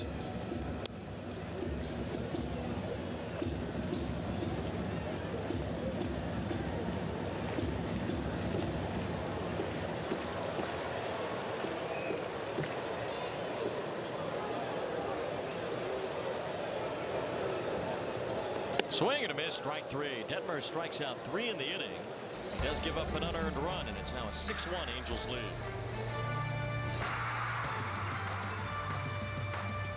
Doors take us places, to new adventures, planned and unplanned. They lead to goals and connect us to family. I didn't get far. Your dedicated Fidelity advisor can help you open those doors. I did get waiter number 2. Because they know you. They can help you create a comprehensive plan for your full financial picture and personalized money management. With the right balance of risk and reward, doors were meant to be opened. If we weren't proud of the craftsmanship and level of detail that go into every pair of Warby Parker glasses, well, we probably wouldn't show you how they're made. including this part, which is our favorite. Wow. And this is also great. Each pair comes standard with lenses that are scratch-resistant, anti-reflective, and UV protective. Try 5 pairs for free at warbyparker.com. Sometimes men's problems can be hard to hide. I just picked up a golf tip that completely changed my game. I just learned I'm losing my hair. I think I'm depressed. I have ED. At Hims, you don't have to hide. You can connect with medical professionals who create personalized treatments for ED, hair loss, mental health, and more. Going up. Get started today at Hims.com.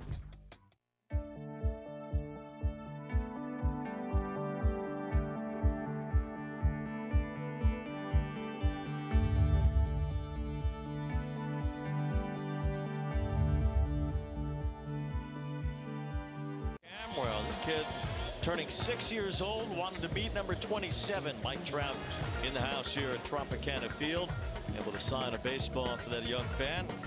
And Erica Weston providing the assist. That's a great birthday present right there. Way to go, Trouty. Mike Trout, the Roberto Clemente Award nominee for the Angels this year. Stefanik leads off here in the 4th. Not sure if we'll see Trout on the field again before the season is over. He's trying to work his way back. And that broken hamate bone in early July. And Stefanik has another hit. That ball lined to the gap in left center field. Trying to cut it off is Margot, and he does. That holds Stefanik to a double, or that would have been at least 3 bases with that route Margot took. Another good swing for Stefanik. Pitch upstairs, and he lines it left center field. He's thinking, I got a shot at a triple. Go able to cut it off in a double, single double already. Stefanik in the game. I mean, who knows where that ball ends up bouncing to if Margot doesn't cut it off. This is Jalen Beeks on the mound for the Rays, replacing Aaron Civale. Disappointing effort from Civale. The Rays have had some starting pitching issues this year because of injuries. They've lost Jeffrey Springs and Drew Rasmussen. Of course, their ace Shane McClanahan lost along the way as well. Civale was brought in to clean some of that up. A very clean performance from Civale tonight, giving up 6 runs on 7 hits in only 3 innings.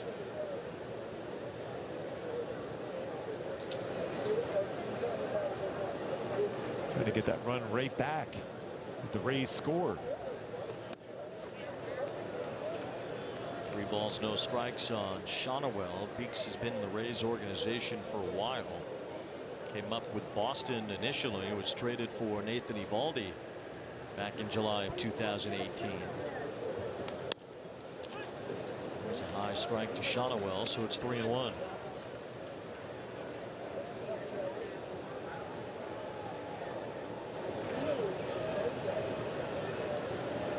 Shonowell already on base twice, has scored 2 runs. I think 3 times, yes. So Beeks has come in. He's allowed a double and a walk.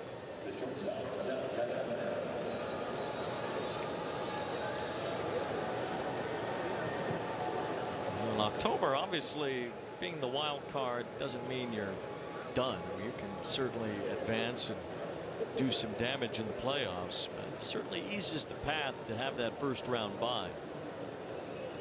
The Rays digging themselves a bit of a hole here if they fall to the Angels tonight, considering that Baltimore lost already earlier, and the Rays know that. They came in knowing how important a win would be to their division title hopes tonight. Swing and a miss by Neto. It's 1 ball, 1 strike. It really gets interesting too when you think about it, Wayne, because that first round bye, but you have a number of days off, but the teams in the wild card generally have to use their first and second and third best pitchers in the rotation to advance. Sometimes that layoff, though, about 4 or 5 days, makes it difficult to get back on track. Well, and you can get knocked out too. I mean, these American League teams are all pretty good. If the Rays are the first wild card, they could play Seattle or Texas or Toronto or Houston. It's very undecided as far as who the 5 and 6 seeds will be. But regardless of which teams it is, it's going to be a team that could easily win 2 out of 3 against the Rays in advance. So that's part of it too. I mean, it might be better in the long run if you win the wild card round and you're just playing through and you don't have all those days off, but you also run the risk of just getting knocked out altogether right away. Neto swings and misses. He strikes out for the first out. Neto retired for the first time today. Arco top tier play. Brandon Drury's home run in the second. Swinging 3-0, and he covered that cutter. Stayed flat in their half and launched that one out. Way out, 381 feet, 3-run home run. Another chance for a 3-run home run here for Drury. It's the highest launch angle for an Angel hitter this season for a home run. 107 miles per hour off the bat. 42-degree launch angle results in a 3-run home run at going 381 feet. It's the first time Civale had allowed a 3-run homer this season. First time he had allowed a home run with a man on base all season. Last time he gave up a 3-run homer was last August.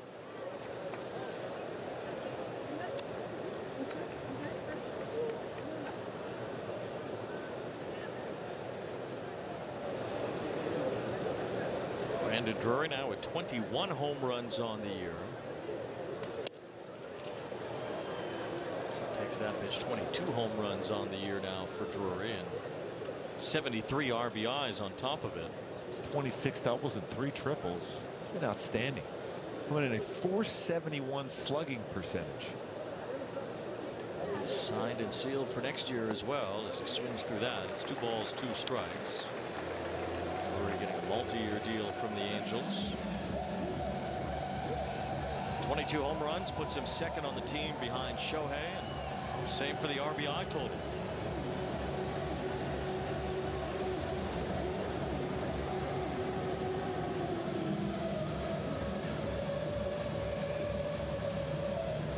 Those home runs have come against the Rays this year, including the 3-run job tonight. Sure, Shohei's checking in on the game. I text Ipe earlier today, said Shohei's doing very well right now. A little looper to the right side, bouncing through to Lau, who cuts it off but has nowhere to throw it. Everybody's safe on an infield hit. And now the base is loaded with 1 out. Jared Walsh coming up. Again, that baseball is a beautiful sport. That line drive that Brandon Lau made a great play on. And now you have that little floating baseball in the infield for a base hit. Here comes Kyle Snyder again, the Tampa Bay pitching coach. Jalen Beeks got a big mustache. Now, if you went to Jack in the Box with that mustache, you can get all kinds of burger bits in your mustache. Just saying.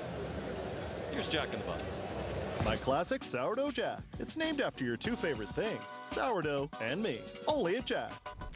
See? Maybe that's what they're talking about right now. Yeah, I think they are. They're smiling about it. Yeah. Kyle Snyder kind of pointing to his mouth there. Could have been. I don't know what those mound visits are like. Yes. You would know more than me. Oh, yeah, I always enjoyed that. I'd always go, this go right back in the dugout, please.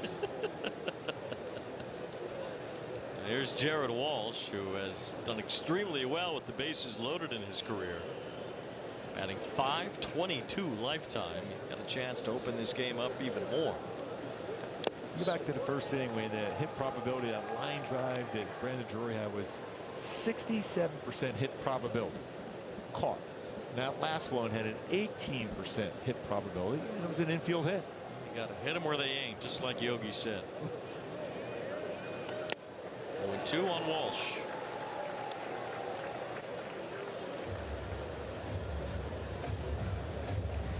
Angels with 2 in the first, 4 in the second inning. Got a 5-run cushion here in the 4th.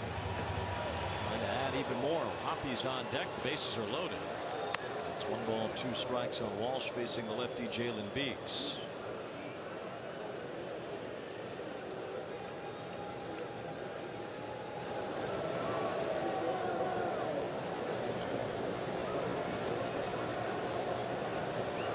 Swing and a miss. Walsh chasing a bad ball there.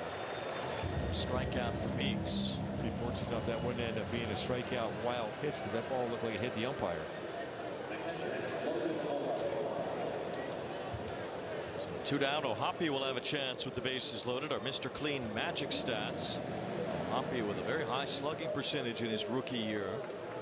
Right up there with some of the bigger names in Angels history. Rob Quinlan too. Yes. Swing and a miss by O'Hoppe. Rob Quinlan, I think he might be from Minnesota. I think. The Angels will be there this weekend. Yes. Look them up. I will do so. 1 ball, 1 strike on O'Hoppe. The final road series for the Halos when they're at Target Field this weekend. Twins could be in position to clinch the American League Central at some point this week.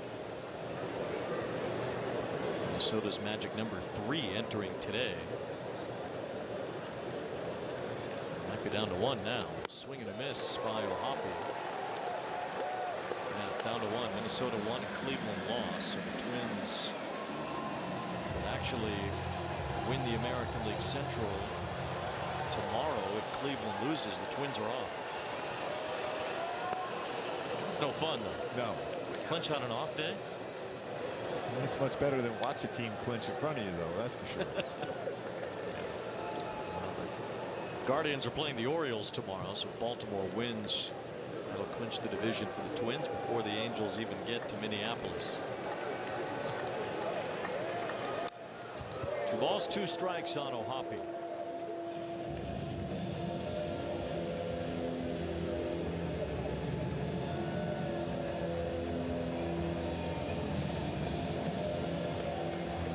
A lot of base runners in this game so far. A lot of traffic for the Halos. Swing and a miss, strike 3. So Jalen Beeks gets out of trouble with the bases loaded. Keeps it 6-1. Why pay over $100 a month for cable when it's half the cost for Fubo TV? Get all the channels you want on the only live TV streaming service rated #1 in customer satisfaction by J.D. Power. Try free at FuboTV.com. With everything you have on your plate, earning your degree online seems impossible. But at Grand Canyon University, we specialize in helping you fit a master's degree in business into your busy day. Your graduation team, led by your own GCU counselor, provides you with the personal support you need to succeed. Achieve your goals with a plan and team behind you. Find your purpose at Grand Canyon University. Visit gcu.edu. With the Game Time app, I paid 60% less than this guy.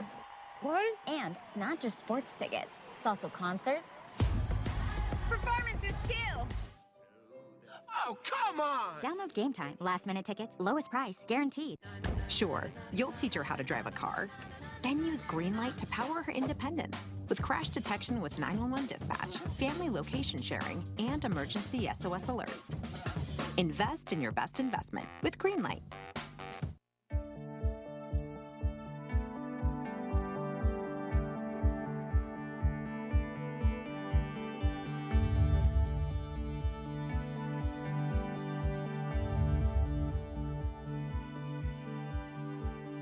By Nissan. At Nissan, we make cars that thrill. Experience the thrill for yourself today.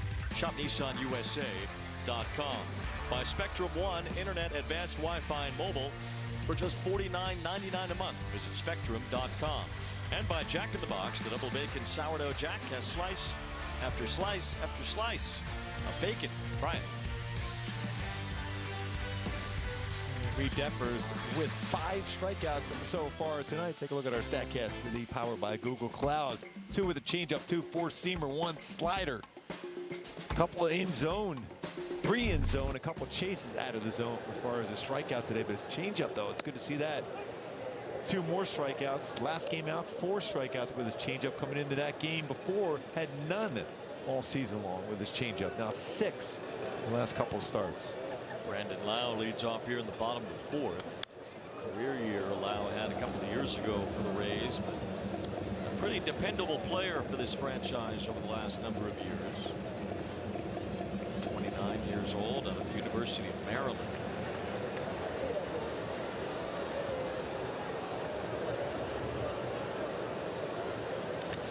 Rookie of the Year candidate in 2019, and the Rays gave him a contract extension before that season even began. Pretty team-friendly deal. Kevin Cash has been a pretty team-friendly manager. He's gotten the Rays to their 5th consecutive postseason appearance this year.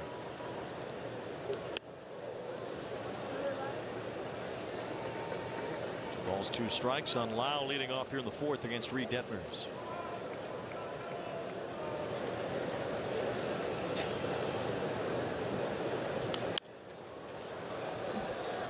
Good life on his fastball still for Reid Detmers, even though his changeup and curveball and slider have been solid, still 94 plus. A lot of pitches here in the first few innings. Detmers has thrown 71. He's yet to get an out here in the bottom of the 4th. And that percentage of changeups are over 21% now. Ground ball to second base. Drury can't handle it. Rather, it's Stefanik who can't handle it. That'll be an error to start the 4th inning on Michael Stefanik. Second straight inning that has begun with an error. The Rays cashed in the run the first time.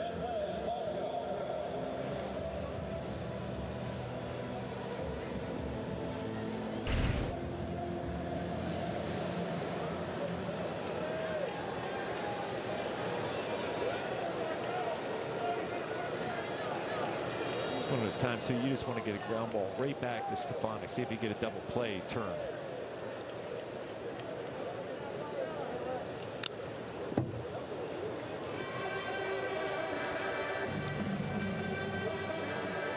Well, Margot lined out to left his first time.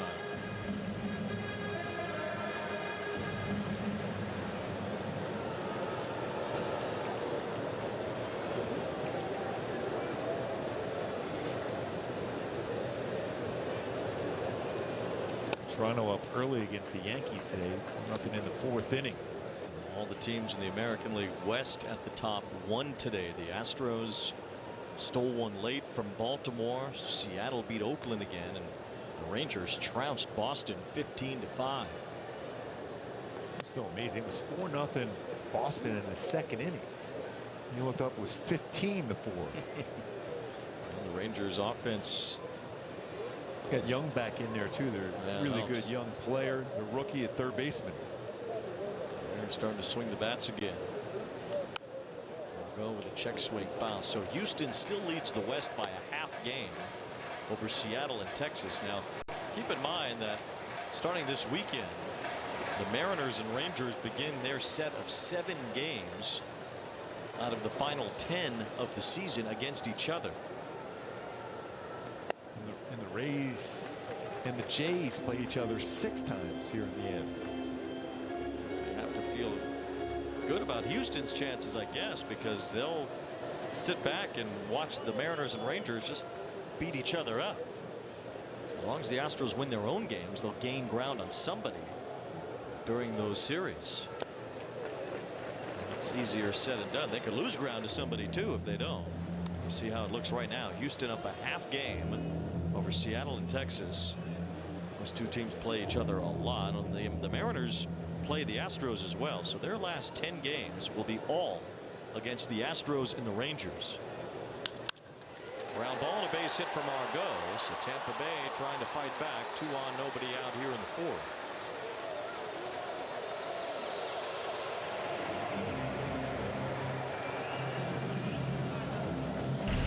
Pretty good at that for Margot after being behind in the bat.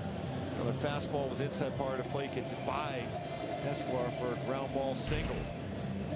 It's a good conversation by Logan O'Hoppe.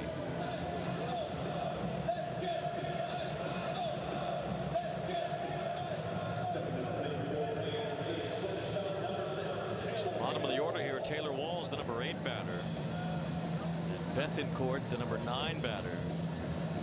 Let's see if Detmers can navigate his way through. Tampa Bay got an unearned run in the 3rd inning. They got their leadoff man on here in the 4th because of an error. Now base hit from Margot. Walls with a good cut, no balls and a strike. Walls playing shortstop where he's a very good defender. He has the most defensive runs saved of any Tampa Bay Ray. Saw Civale playing second base last night. He can play short sometimes as well. Ball's a really good speed, tough guy to double up. Only hitting the 1 all year. 1 ball, 1 strike on Taylor Walls.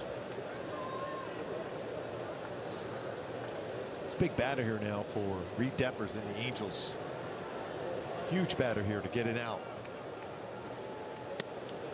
2 balls, 1 strike.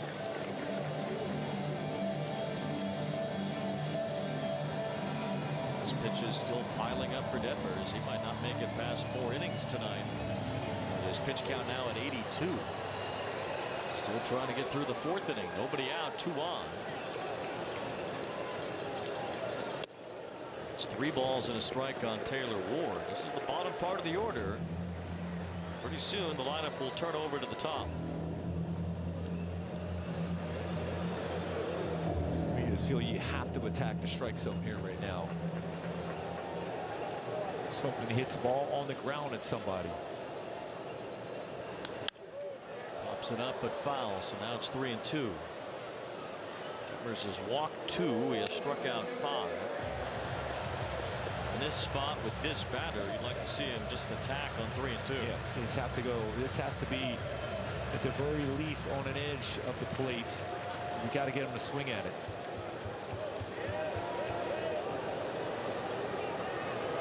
There's first and second, 3-2, the count on Taylor Walls. Swing and a miss. You got him to chase that one out of the zone. He's a changeup. Another strikeout with his changeup. 3 on the game. 7 the last 2 starts for Reid Detmers with his changeup. That's 7 total on the season. See how he turns that changeup over. Looks like a strike. Fades off the plate.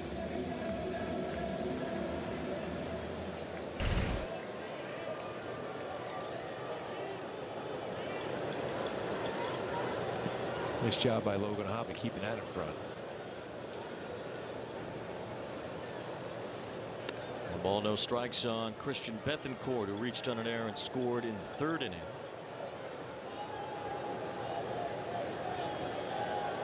Angels have made a couple of errors behind Detmers so far. They still have a sizable lead at 6-1. High pop up. Hoppy doesn't even see it. Neither do I, quite frankly. He just landed in the seats. Did you see it? When it first off the bat, I'm thinking, okay, infield fly. I said, well, yeah, into the stands it is. Can't be difficult here with the roof.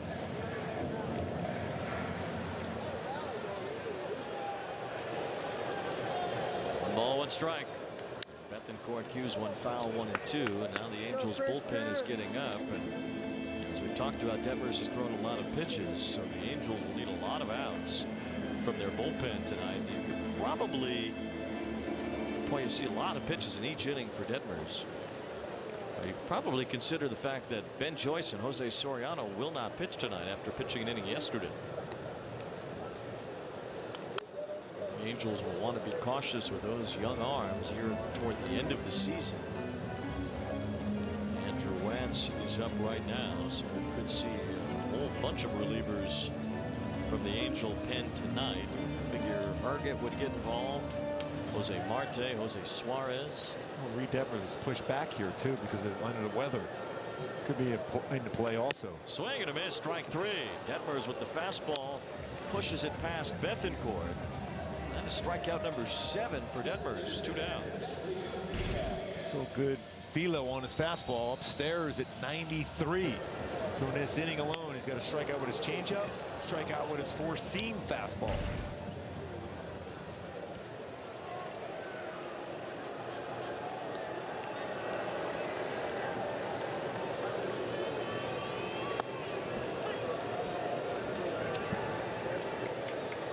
Andy Diaz 0 for 1. Walked and flied out.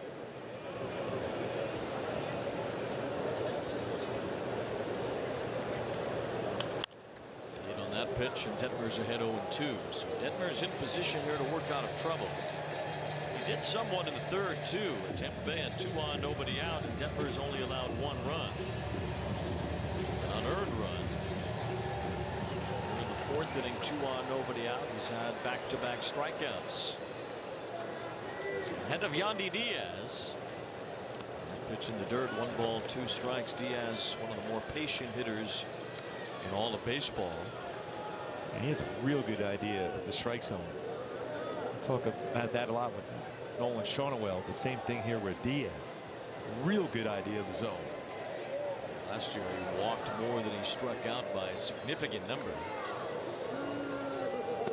2 balls, 2 strikes. He had 78 walks and only 60 strikeouts last season. That was a really good changeup. He didn't go think about going after. He struck out a little bit more this year, but still an on-base percentage over 400. Still draws a lot of walks. Walked his last time. It's 2-2. The curve makes it 3-2. A Rosarena on deck. You wonder if Phil Nevin would go down to the bullpen. 95 pitches for Detmers. Just 3 2/3 innings. He has a chance to squeak out of trouble here. Runners will go on a 3-2 pitch to Yandy Diaz. Popped up. Right side. Shonawell's after it. So is Walsh, who makes the sliding catch. Well, he made a sliding catch in the All-Star game, so they make another sliding catch, this time in right field for Jared Walsh, showing some range on this one. Slides in and makes the nice play to finish off the inning.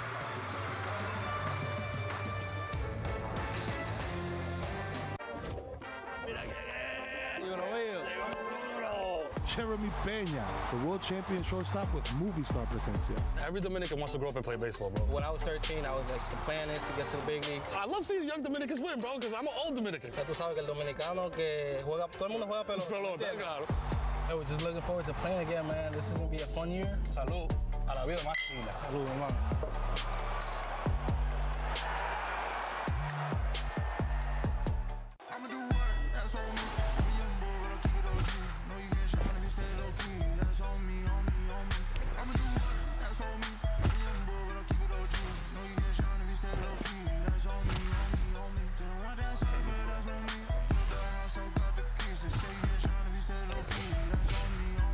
Games and coverage all day, every day, your way on MLB Network.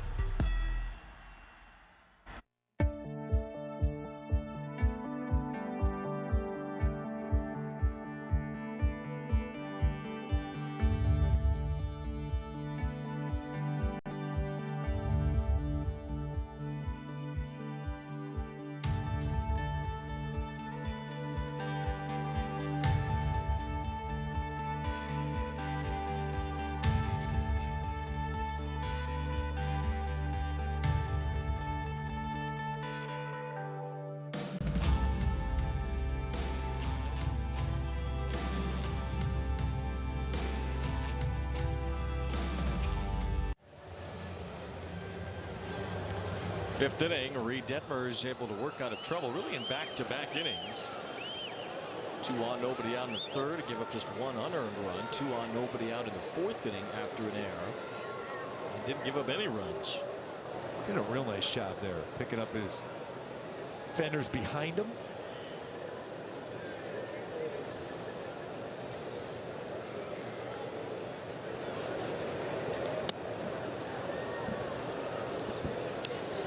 It looks like right now that Phil Nevin might give him that opportunity to go back out there in the 5th inning. Still some stretching down in the bullpen.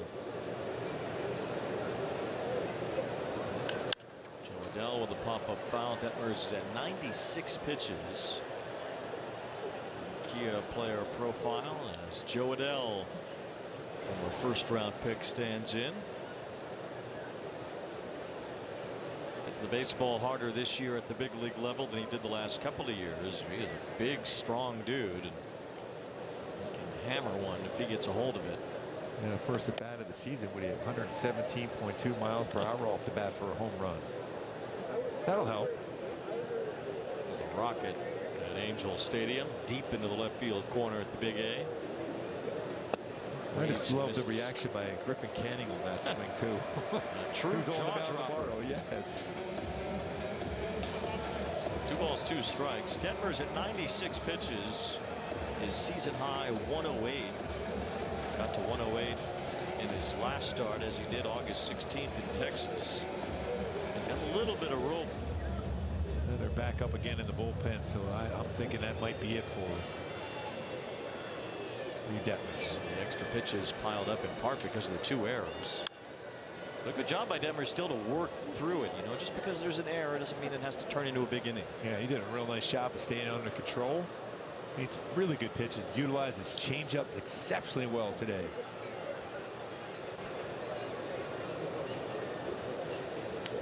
3 balls, 2 strikes on Adele. Angels have struck out 10 times already in this game. Adele twice. Aaron Civale fanned 7. Jalen Beeks has struck out 3, but the Angels have a 5-run lead. And Adele, it's a fly ball to left field, pretty deep. It holds up though as Arozarena, just shy of the track, makes the catch. He just missed it, kind of hit it off the end of the bat. That could have gone a long way. Joe Walsh covered a lot of ground where he was set up in the outfield too, to be able to track this down. Again, it's never easy with this roof to be able to pick up the baseball. It came sliding in there to make a very good catch to finish off the inning. Like at first Walsh was out of the play, that he didn't really have a good read. And then he found it and was able to recover and make the catch in foul territory. Covered 109 feet. Watching Shonowell too. It's interesting to watch some of these players trying to track the ball here at Tropicana Field. It's not easy. Yeah, if you usually as an outfielder, even as a first baseman or a third baseman, you try to run to an area, but you can never take your eye off the baseball. You got to keep going and hope that baseball somehow appears, and that's looked like what happened there with Walsh as he came sliding in, covering all that ground to make that play.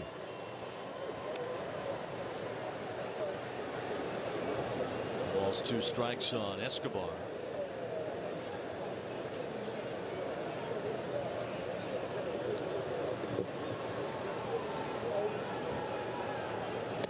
He swings and misses, and he strikes out for the 3rd time. 4th strikeout for Jalen Beeks. 2 down. The batter will be Phillips. He has also punched out a couple of times so far.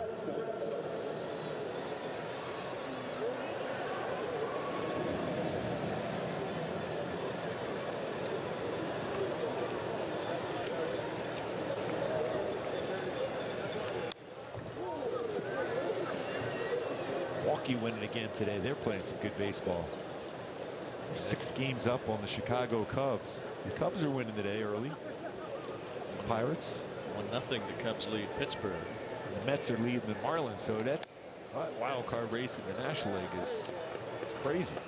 The Reds lost today. The Giants lost. San Francisco's 500 now.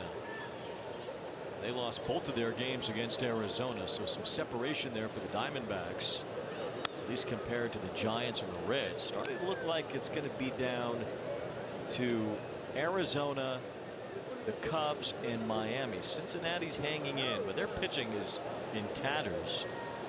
It's going to be hard for them to recover in the final week and a half. Phillips strikes out. Still 6-1 Angels. Listen to live Blackout-free audio from every major league club. And Aaron Judge with some thump. Stream video of minor league games. That's a go-ahead grand slam. And watch the best baseball highlights and look-ins on MLB Big Inning. The all-new At Bat is your all-in-one live baseball subscription for only $3.99 per month. There she goes. Home run, Pete Alonso. Subscribe to At Bat within the MLB app today. This is Garrett Cole. This is Christopher Russo. And this is the High Heat Hot Seat. Garrett Cole plays hard, so he doesn't end up here. High Heat with Christopher Russo, helping players play harder on MLB Network.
April here in Tampa. Brett Phillips and his biggest fan, that's Chloe Grimes. Now, Brett hit a home run that day, the longest of his career, all while Chloe was being interviewed on the Rays home broadcast. Chloe was being honored as the champion that day. She was having a relapse with cancer, so they were honoring her at the ball game that day. Today, Brett Phillips still wearing the bracelet that Chloe gifted him before the game that day, asking him to hit a home run. How about this? Today, Chloe back here in Tampa. Phillips and Chloe reunited before the game today. Phillips told me he hasn't taken the bracelet off since she gifted it to him last spring. One of his fondest memories here as a Tampa Bay Ray. More importantly, though, guys, Chloe is in remission today. Well, that's great news. The impact you can make as a player on a fan, a young fan, is amazing. Smile on her face. Before the game today. Chloe happy to be reunited with her best bud, Brett Phillips. Chloe having a good time here at Tropicana Field today. Well, maybe Brett Phillips will hit another home run. She stole his move, the airplane, too. I noticed that. Yes.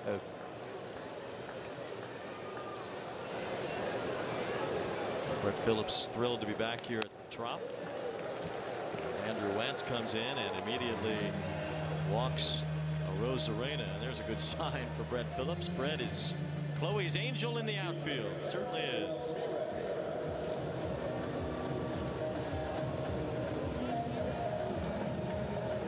Got a smile on her face all day long already.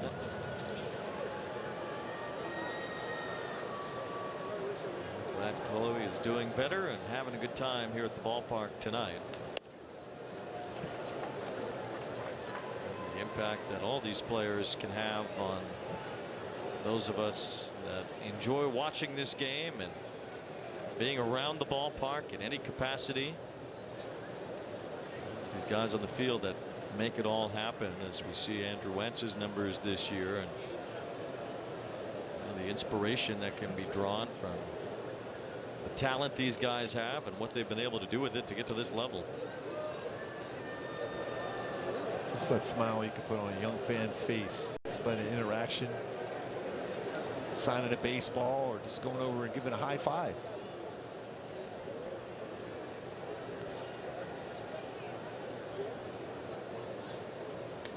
When you're a kid, these guys could be bigger than life. They feel like real life superheroes.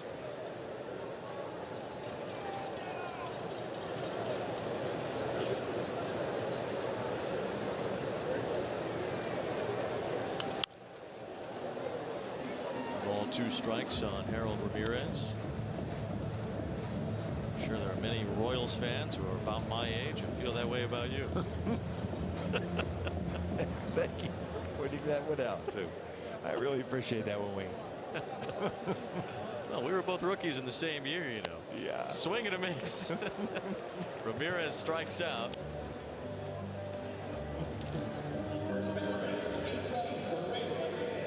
You were a big league rookie, and I was a rookie in the world. There you go. That's how we're connected. That's right.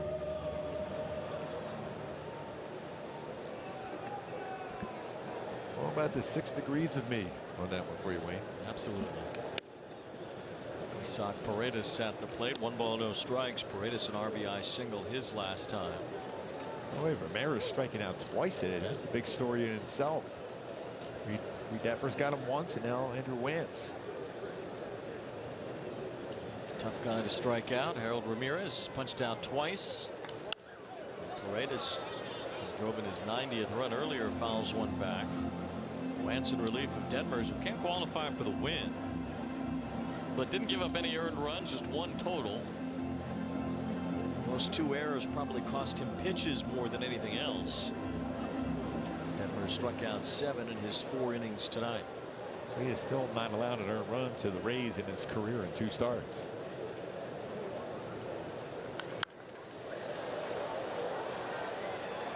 I don't know how you see the baseball here. I don't even know how it disappears. You see it go up and then it's gone.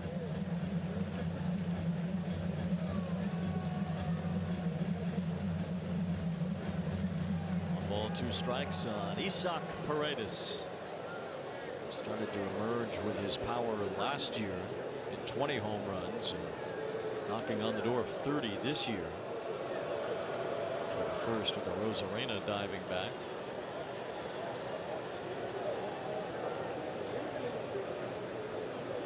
Rays have certainly tapped into the power of a lot of their players, including Paredes. They're second in the American League in home runs, now 2 behind the Angels. They've hit 219 home runs this year, including the ball that Drury hit out back in the top of the second. And one thing I noticed is Steven yesterday and earlier today in the batting cage, when they're hitting, they don't have the batting cage go all the way down. They lift it up there because they want that launch angle. Looping fly ball here. Stefanic couldn't let that drop, but the turf here, that might be a little risky, so he made the catch. Now 2 down with Rosarena at first. We'll hear from Kia.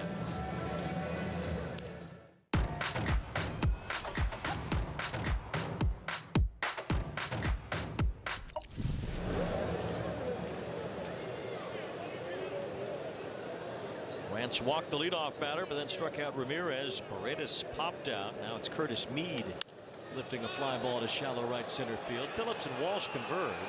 It's Walsh making the catch to end the inning. I saw that with all we into the glove that time. I'm happy about that.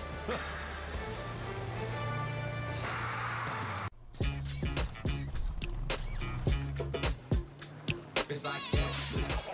Got him. It stays fair.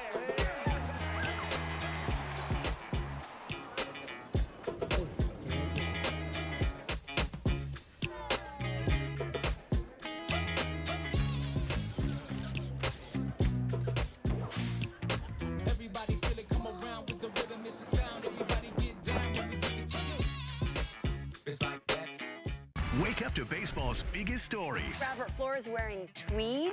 Wake up to big name guests. Very special guest hanging out on the crushed red velvet. This show is tough to get ready for. And wake up to a whole lot of fun. Wearing a robe holding a wooden phone. MLB Central. It's absolutely hilarious. The show baseball fans and baseball players wake up to. The show's starting to pick up. I love the energy. I love the unexpected performances. Weekday mornings on MLB Network. We'll have a little fun and we'll laugh.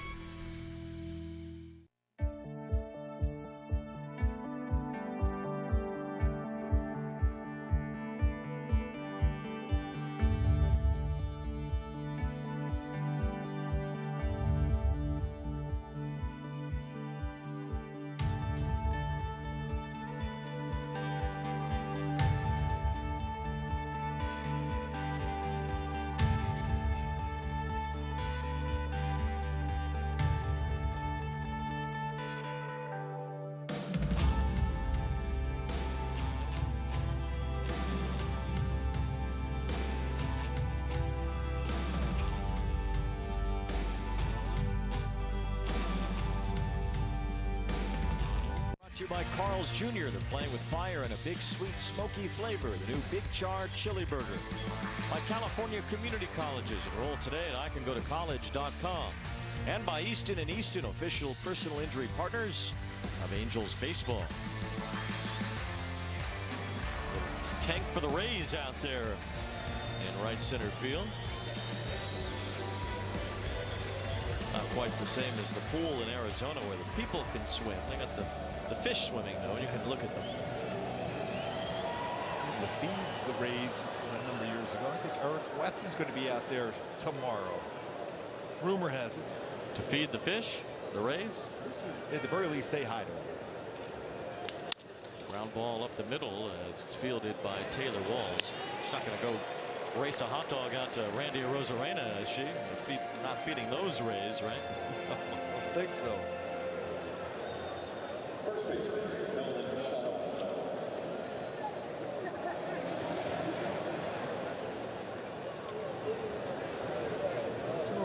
Ramirez has thrown well against the Angels throughout his career. He's 4-2 with an ERA just barely over 3. That's covering 67 2/3 innings pitched. Fastball not necessarily overpowering, 90-95 with a cutter, curveball, slider, changeup. Nolan Shonwell, the batter against Erasmo Ramirez, who's been around a little bit. Ramirez is 33 years old. You could have told me he was 33 years old about 8 years ago. He's always kind of looked the same. Not really a hard thrower. This goes around the edges of the strike zone.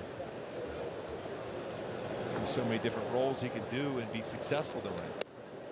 3 balls, no strikes on Shawnuel. So far this season, Shawnuel 17 walks and 13 strikeouts. Impressive.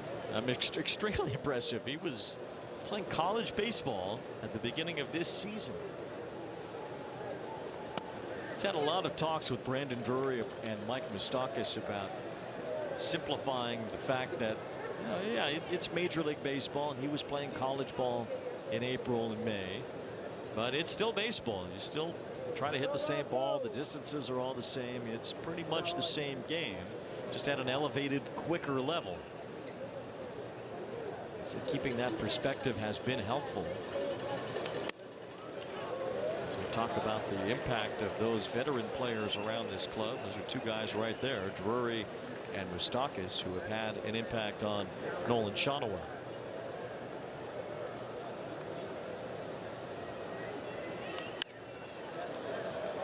Because when is that power? We talked about the power coming in extra base hits. The 3 extra base hits, home run, his first Major League home run a few games ago. That'll develop. Just having an idea of the strike zone, and then eventually figuring out what pitch you're going to be able to get and drive as he goes forward. Another walk. That's the 4th time Shawnuel has been on base today. 2 more walks, a hit by a pitch, and a base hit in the first.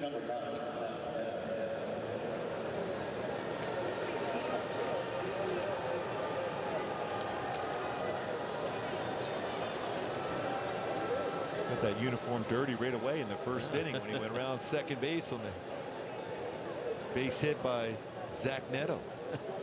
Splashing around in the mud after they just wet the infield before the game. Shawnuel has scored a couple of runs.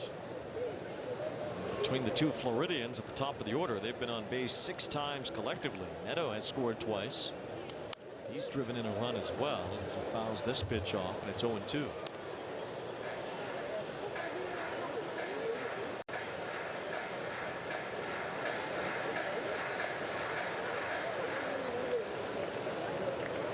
Brandon Drury on deck. He's got a 3-run homer in this game. The Angels have led since scoring twice in the first, added 4 runs in the second. Held the Rays to just a run on 3 hits through 5 innings so far. Detmers went 4 and Andrew Wentz the 5th. Nobody up in the Angel bullpen, so Wentz will get at least 1 more.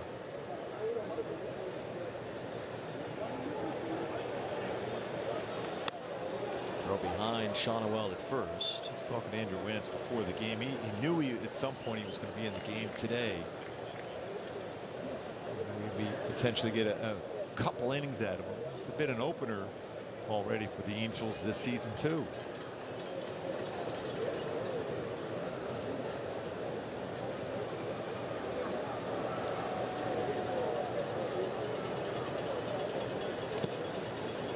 Balls, 2 strikes now on Neto.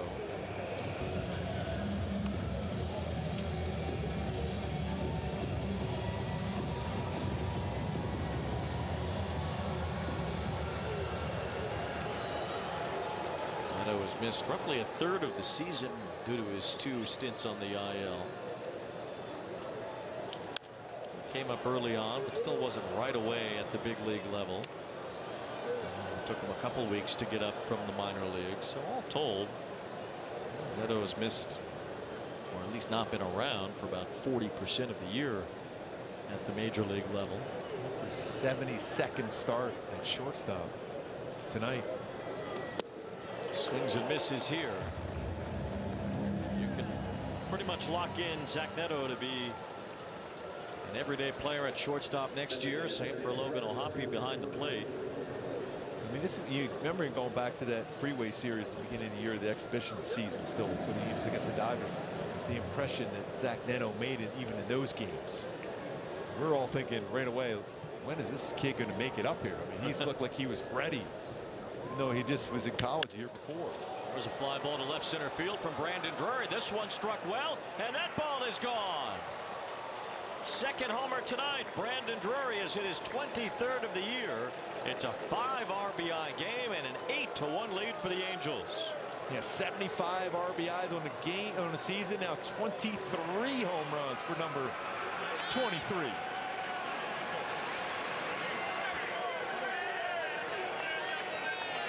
Zoning out was a line drive caught Brandon Lowell at second base. What a season it's been for Brandon Drury. Fastball lower half of the strike zone. He didn't try to pull. That's a lot of his power normally. His center to right center. He did pull one earlier a long way out. Walsh flies out to the center fielder Margot, and that ends the inning. But Brandon Drury has turned in a 5 RBI performance. He has cranked 2 home runs, a 3-run shot in the first, now 2-run homer here in the 6th. You want highlights? Quick Pitch has you covered, packing all the day's biggest plays into one lightning fast hour. What a play!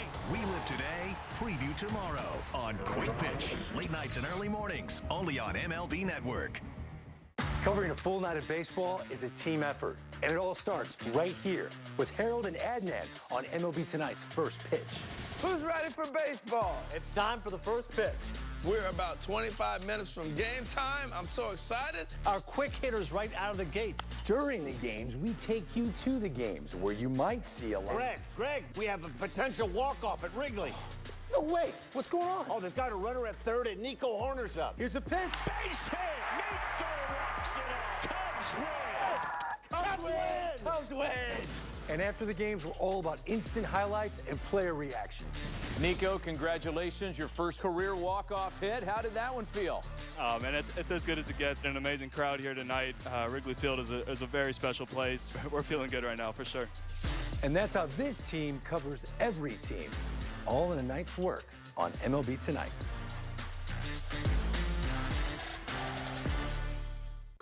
Hey kids, join MLB Network and your favorite players for a show made just for you. Play ball.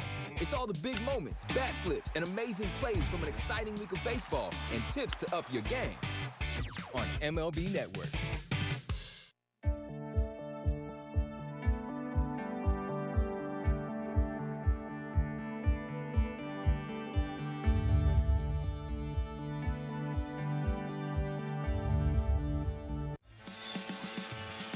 Thank you for joining us all season long and to celebrate Fan Appreciation Night, Saturday, September 30th, when your Halos take on the A's. The first 25,000 fans will receive a 2023 team photo, courtesy of angels.ocnavigator.org. Visit angels.com/promotions for more details. An even bigger lead now as Andrew Wentz has a chance to vulture a victory away after Reid Detmers only was able to get through 4 innings. Wentz worked a scoreless 5th and back out for the 6th. Brandon Lau leads off here in the bottom of the 6th inning. It's 8-1. The Angels in full control tonight. As Lau looks at a strike, Brandon Drury hitting 2 home runs, driving in 5 today.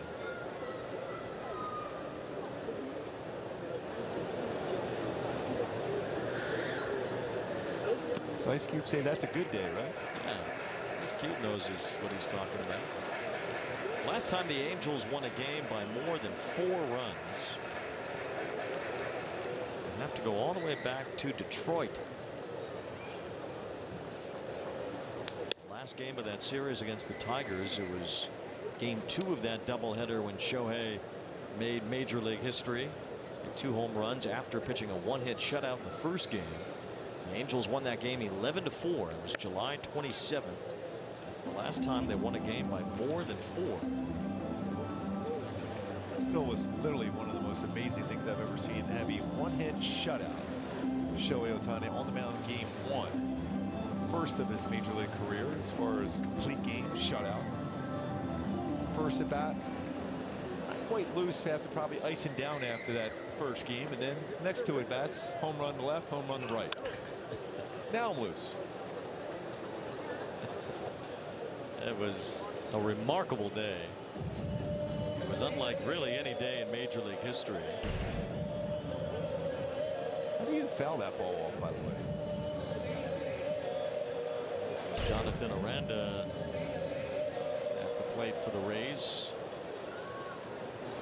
It's been Brandon Lau's spot in the lineup, but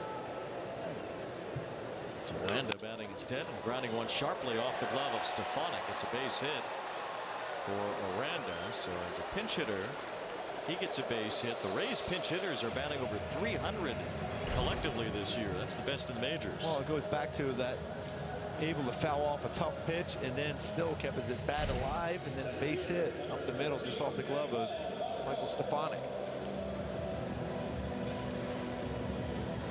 Wouldn't think down 8-1 that you'd pull. Hey, you wonder if there's something wrong with in a Brandon game like Lau. this. Yeah, a game you feel you have to try it and do everything you can to win. 8-1 in a game where it's the middle of June and you want to give guys rest. That's one thing, but 8-1 when it's a game you're desperate to win. You want to keep your starters out there to try to pull off the comeback. And here's Aranda batting for Brandon Lau against a right-hander, no less, getting a base hit. Baltimore lost earlier, and there's Lau on the bench, so maybe for whatever reason Kevin Cash felt like giving him the last few innings off tonight. The Rays have to come back tomorrow to play the Angels, but if they're not playing for the division, they're not playing for anything else. I mean, they've already locked down the first wild card spot in the American League. They haven't clinched it yet, but there's no way they won't be if they don't win the division. The first wild card team, which means they will have that wild card series here at Tropicana Field. Again, they still can come back and win the division, but they'll be 2.5 out. Stefanik with a sliding backhand, bouncing the throw to first, not in time. Margot has an infield hit.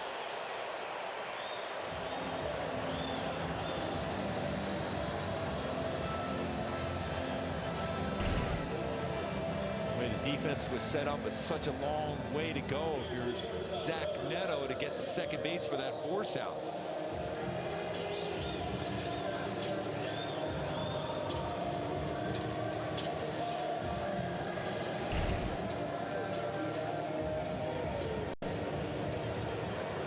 Two on for Tampa Bay here in the 6th inning.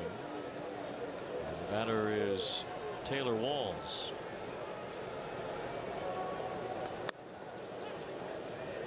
Benefit of that call there. I watched a video the other day of the 10 worst calls of the week by a home plate umpire. Funniest part was just listening to all the different announcers reacting to it. No balls, 2 strikes. I don't believe the Angels were involved in any of those, so I didn't get to hear our reaction, anything obscene, but it's funny hearing the other guys. Oh yes. A lot of oohs and ahs.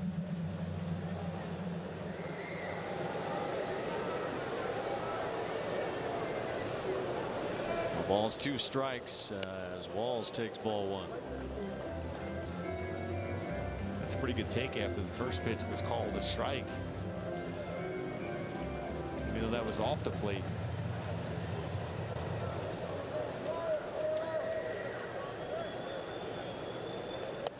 Swing and a miss, strike 3. Every time the Rays have had men on base today, the Angels have posted some strikeouts. A good changeup by Andrew Wentz. And that's why when you think about Andrew Wentz at times, he does have 4 pitches he can go to. You don't usually have 4 pitches for a guy out of the bullpen, so he can give you some length in the game because he can go to his 4-seam fastball, his cutter, his slider, and his changeup. 1 out. The batter is Bethencourt. The Rays have had their leadoff man on in 4 straight innings. And in 3 of those innings, they've had 2 on, nobody out. They've only managed 1 run. They have struck out a lot with men on base today. And by the way, you're not getting real good news in Chicago right now with Pittsburgh.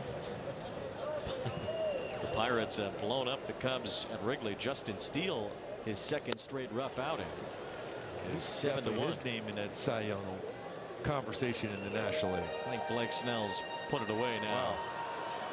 Snell with 7 hitless innings last night. Steele getting roughed up for a 2nd straight start. And Strider, even with all the strikeouts, his ERA is significantly higher than Snell's. And Blake Snell's going to be the Cy Young in the National League. So he's going to win one in the American League and the National League. He'll be the 7th pitcher in Major League history to win one in each league. There's still only been one MVP from each league. Frank. Yeah, Frank Robinson, the only MVP award winner in each league. Well, Mookie Betts has a chance this year. He's in the running with Ronald Acuna. Acuna had a base hit today, but no stolen bases, no home runs. There's a liner to left from Bethencourt. Adele makes a sliding catch. And that's a great read, too. Sliding in on that field turf in the outfield. Quick reaction, great read.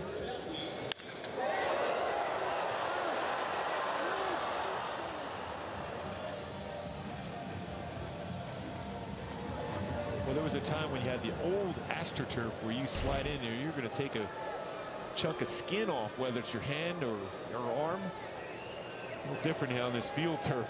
That was tough. That your whole arm. Oh yes. Let's take a big patch of skin off there every time. One to Yandy Diaz. That's twice today. There's been a low liner out there to left field. Joe Adele's gotten a good read and come in to make a solid catch. Sliding for that one to take a base hit away from Bethencourt. David Mayshore working with him. First day in here at the Trop. He's hitting fly balls, line drives, be able to get acclimated to the roof.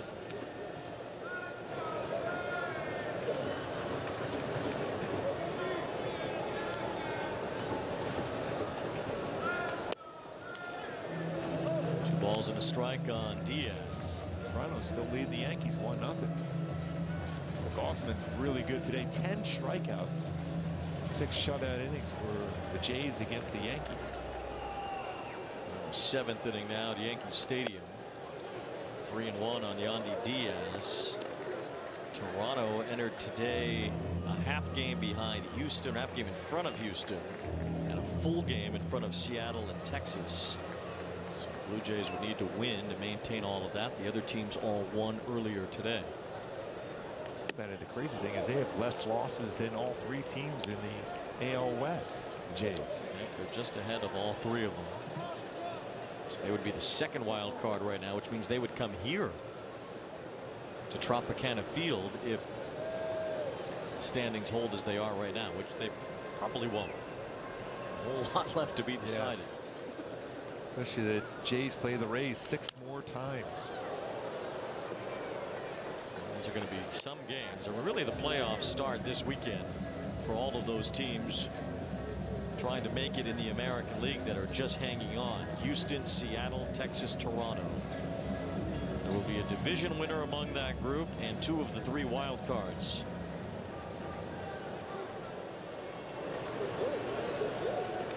Three and 2, the runners will go. Diaz stays alive. A long at bat here against Andrew Wentz.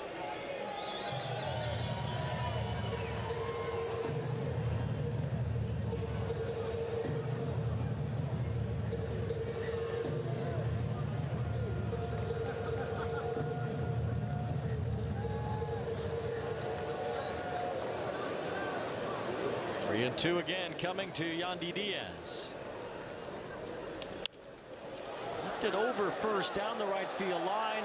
Base hit. It bounces away from Shotwell. 2 runs will score. The ball gets lost around that Rays bullpen as Diaz ends up at 2nd.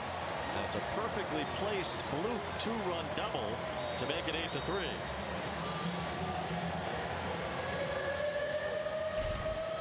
Bullpen up now for the Angels. Jimmy Herget getting warming up quickly. A slow walk out there for Matt Weiss.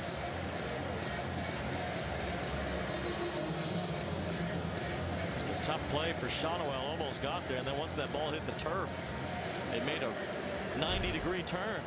Yeah, I thought initially it went off his glove and never even did that. That's odd. He said this field turf is bouncy, very bouncy.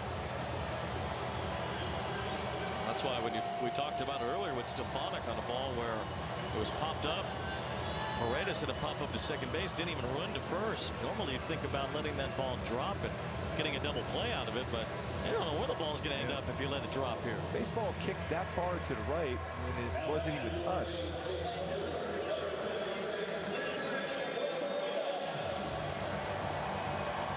There's Herget, another Tampa native on the Angels roster getting ready.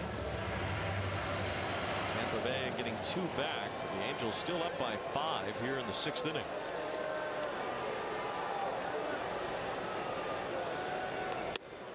Rosarena with a big cut, swings through it. It's 0-1. He's 0 for 2 today. A couple of strikeouts and a walk.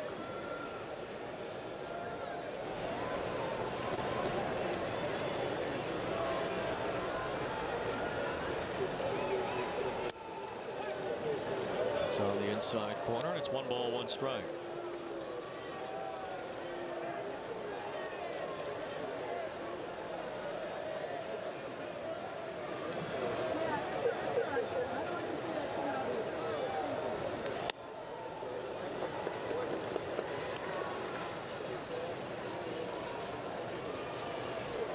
The Angels have been sliding around Rays base runners most of the night. Tampa Bay finally cashing in a couple here in the 6th inning. Lance now at 44 pitches. That's a new career high for him. And another situation here for the Angels where they have a pitcher racking up a lot of pitches in a short time. Detmers threw 96 in 4 innings. And Wance 44 in an inning and 2/3. Hard, but caught on the fly by the shortstop Neto. And that ends the inning. 2 runs for the Rays, but the Angels still up by a handful. Sure, you'll teach her to drive a car. Then use Greenlight and teach her to save up for her own car. Mowing lawns and getting paid. Navigate the world of earning, saving, and investing together. Invest in your best investment. Greenlight. Jumpstart dinner with Home Chef's microwavable meals. It's time to get dinner ready faster. With Home Chef's fast and fresh meals, there's no prep and no mess. They're faster, fresher, and tastier. Get dinner done in 3, 2, 1. It's time to set the table. Delicious meat simple. Get 18 free meals at homechef.com. Welcome to the Aura Sleep Lab. You need a bit more deep sleep. Getting enough high-quality sleep increases immunity. Why? Because sleep helps fend off sickness. A good night's sleep boosts your number of infection-fighting antibodies and cells. And with your Aura Ring, you can learn how to sleep deep and keep your immunity up. It's like having a sleep lab on your finger. Go to sleep with auraring.com.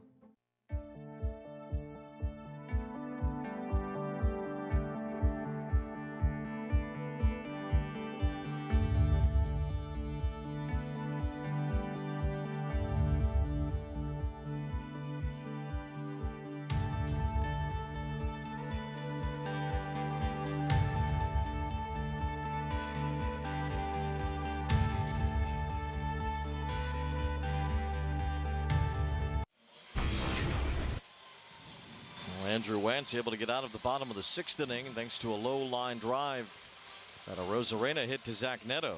Neto kind of looking at his hand after that. That's a hot smash his way. 103.4 off the bat. Rosarena. A sinking liner too, so Neto probably didn't catch it as cleanly in his glove as he would like. Caught it nonetheless. A strike to O'Hoppe leading off in the 7th against Erasmo Ramirez. Good chance Ramirez just stays out there until the end unless this game gets closer, and then Kevin Cash will mix back in some of his higher leverage relievers. And Aaron Civale only went 3 innings tonight, gave up 6 runs on 7 hits. Jalen Beeks worked 2 innings, struck out 5. The Angels have struck out 13 times in this game, but they've scored 8 runs on 10 hits. So when they have made contact, they've done some severe damage. Including 2 home runs for Brandon Drury tonight, a 3-run home run and a 2-run home run.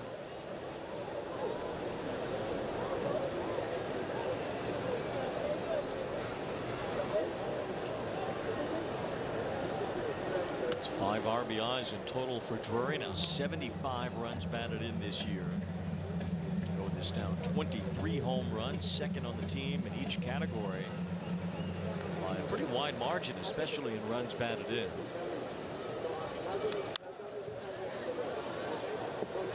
2-2 on Ohapi. Feel like he'd be in that 20 to 25 home run range at least. Definitely.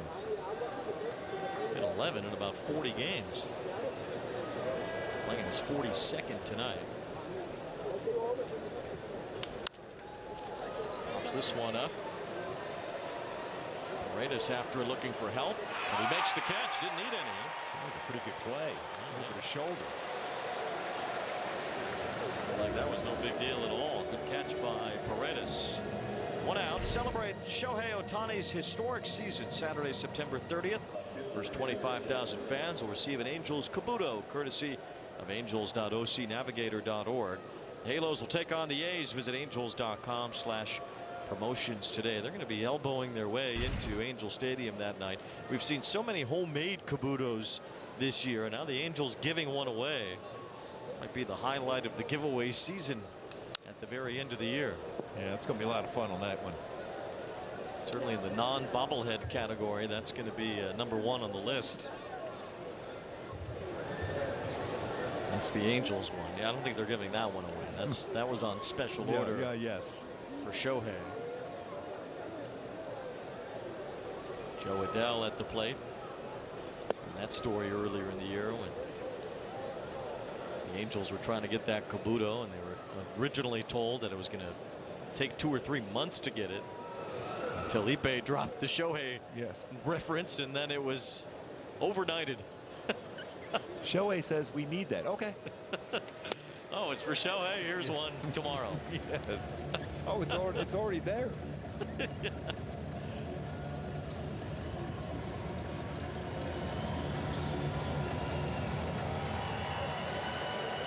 Joe Adell is 0 for 3 with a couple of strikeouts.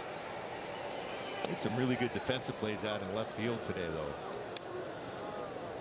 Yeah, he sure has. A couple of nice catches on line drives hit to left, including a sliding catch. A ball that was hit by Christian Bethencourt.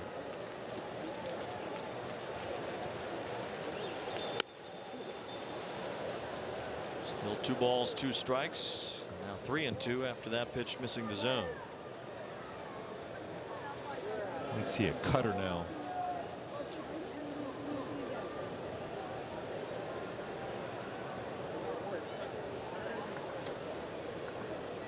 Time is called. Still 3-2.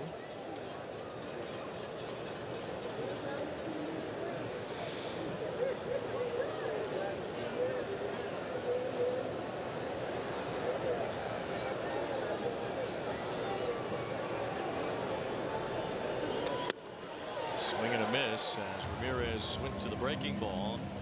Punches out Joe Adell. 2 outs. The batter will be Escobar. Escobar with the Mets at the beginning of this year and last season. Erasmo Ramirez was with the Mets in 2020. Kind of fascinated by the players who were with a team only for the 2020 season, like Ramirez was in New York. And I haven't looked it up, but I'm sure there were some players who have only had big league experience in that shortened year.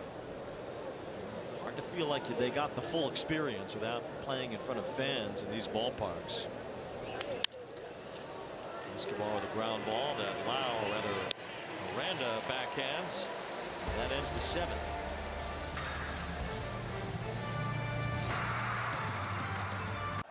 We love going to games, but good seats get pricey. So we use Game Time. Game Time checks ticket prices in real time and finds you all the best last-minute deals. We got our seats 20 minutes ago for 60% off. Last-minute tickets at the best price in seconds. Download Game Time now. Sometimes men's problems can be hard to hide. I just picked up a golf tip that completely changed my game. I just learned I'm losing my hair. I think I'm depressed. I have ED. At Hims, you don't have to hide. You can connect with medical professionals who create personalized treatments for ED, hair loss, mental health, and more. Going up. Get started today at Hims.com. If we weren't proud of the craftsmanship and level of detail that go into every pair of Warby Parker glasses, Well, we probably wouldn't show you how they're made, including this part, which is our favorite. Wow. And this is also great. Each pair comes standard with lenses that are scratch-resistant, anti-reflective, and UV protective. Try 5 pairs for free at warbyparker.com.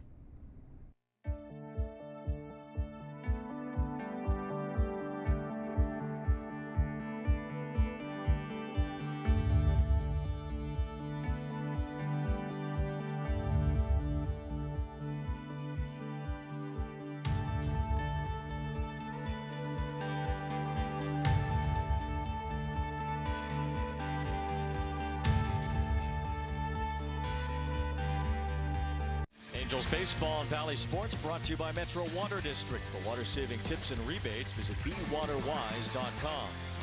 And by the original Shakey's Pizza Parlor, serving food, families, and fun since 1954. Angels have been ahead pretty much all night. Scored 2 in the first, and led ever since. And it's 8-3 now as Jimmy Herget pitches in front of some friends and family here in his native Tampa. Just looking around, a lot of Angels jerseys in the stadium here today.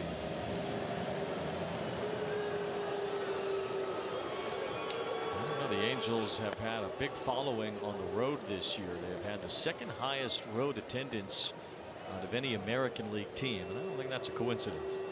No, a packed house every time the Angels are in town. For the Shohei Ohtani effect. Oh man, this pop up into the roof here, and I don't know where it is or where it's going to land. It's in the seats about 10 rows behind home plate. There it is.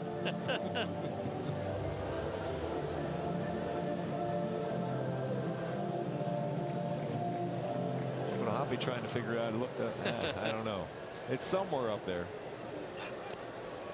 2 balls and a strike. You know, you really don't see catchers practicing the foul pop-ups the way they used to with the fungos behind home plate. Yeah, you see that a lot in spring training. The machine for the pop-ups and how to get back and read that properly as far as going back towards the infield. Yeah, you don't see it in the regular season like you used to. It's a big fluffy Rays mascot sitting behind the Rays dugout and flopping around on people. What's his name now? Is it just Ray? Probably. He's not a fish. Raymond? Yeah, yes, Raymond. Raymond. Yes. Raymond visited us up in the booth a few years ago. Oh, is that right? Yeah, that was perfect. Well, that's not a fish. It's like some Snuffleupagus type character. That's not a fish. There's a chance for O'Hoppe with the mask on. That's brave, and he makes the catch. And that's what he's always done.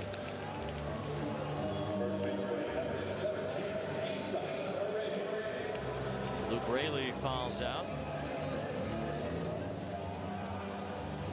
For more on O'Hoppe, here's Erica. Yeah, we saw him in Seattle with a couple of those pop-ups, not taking the mask off. He said he didn't really have a chance to practice those pop-ups when he was on his rehab assignment. Just not something that they do a ton anymore, which is what you guys are sort of talking about. But he said, you know, I'm always going to keep the mask on. I can see perfectly fine. The one that he uses, he chooses to keep it on. Anytime you see him back there with a pop-up, the view is not obstructed by the mask that he has. He's always going to keep it on. That's pretty interesting too. A lot of times you automatically see a catcher take the mask off, but if you're comfortable doing it, you're never going to change. Strike to as long as you see the baseball well, then no reason to. O'Hoppe does wear that hockey style catcher's mask, and it's something that does allow for more visibility. We know he's a big hockey fan too, so he's going to keep it on. Yes. Henrik Lundqvist, his favorite goalie. Just in case somebody takes a slap shot, he'd want to make sure to keep that mask on. That could happen.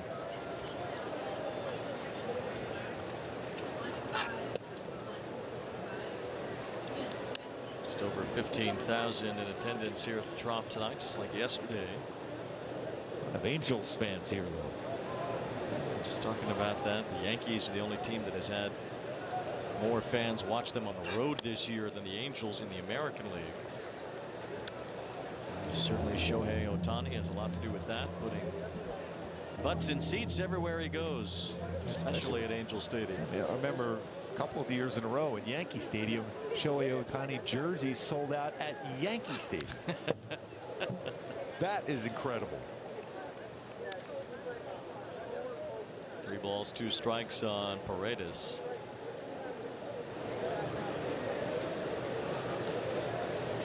Well, it's been a delight to watch Shohei spectacular this year, and it should be another MVP year for Ohtani. Hard to justify anybody else winning it in the American League. Really, to me, it's a race for second. However that shakes out. Corey Seager and Julio Rodriguez, I'm sure, will be in the running there, but there's no way either of them will surpass Shohei for the actual award. 10-game winner on the mound, 44 home runs, 304 batting average, total base leader.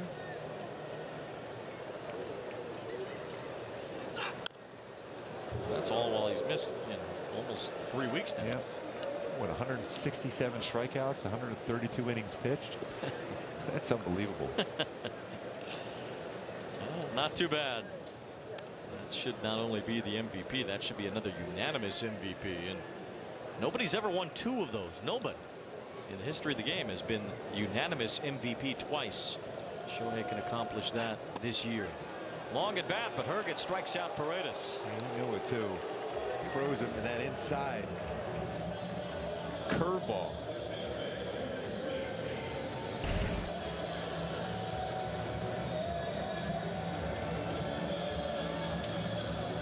Two up, 2 down.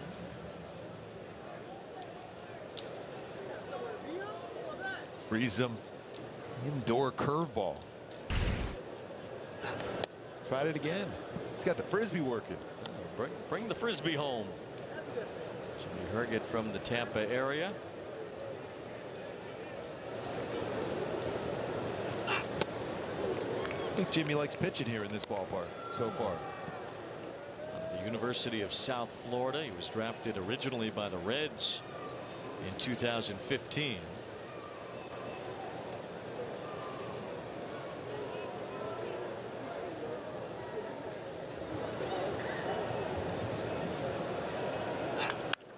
Meade loops one toward right. Stefanik's after it, makes the catch.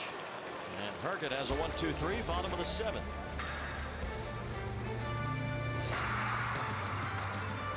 Listen to live Black Ad-free audio from every major league club. And Aaron Judge with some thump.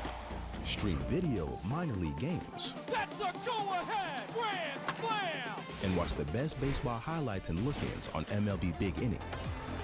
The all-new At Bat is your all-in-one live baseball subscription for only $3.99 per month.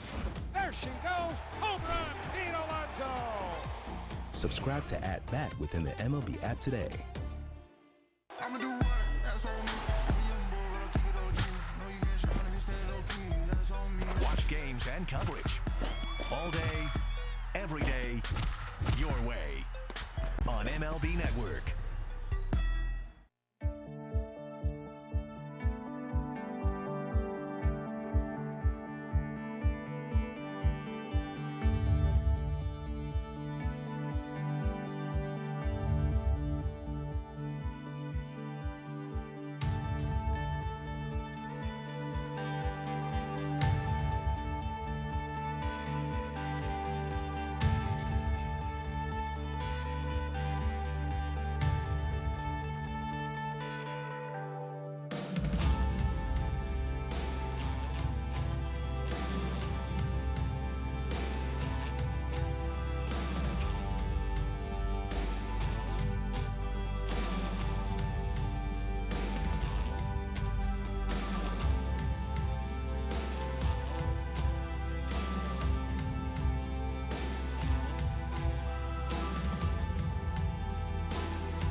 Angels to school with you. MLB.tv. Receive a free subscription to MLB.tv when you attend a game.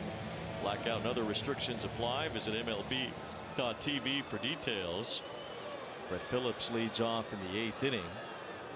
Major League Baseball had a conference call yesterday with all the announcers, just kind of to bring us up to speed on what's happening with the rule changes and how the postseason is going to look and so on and so forth. Just to catch us all up on some of the events around the league. And one thing that stood out to me about it is how there are more and more young people interested in baseball, maybe that in a very long time, certainly in terms of watching and attending the games, due to the surveys that baseball has put out.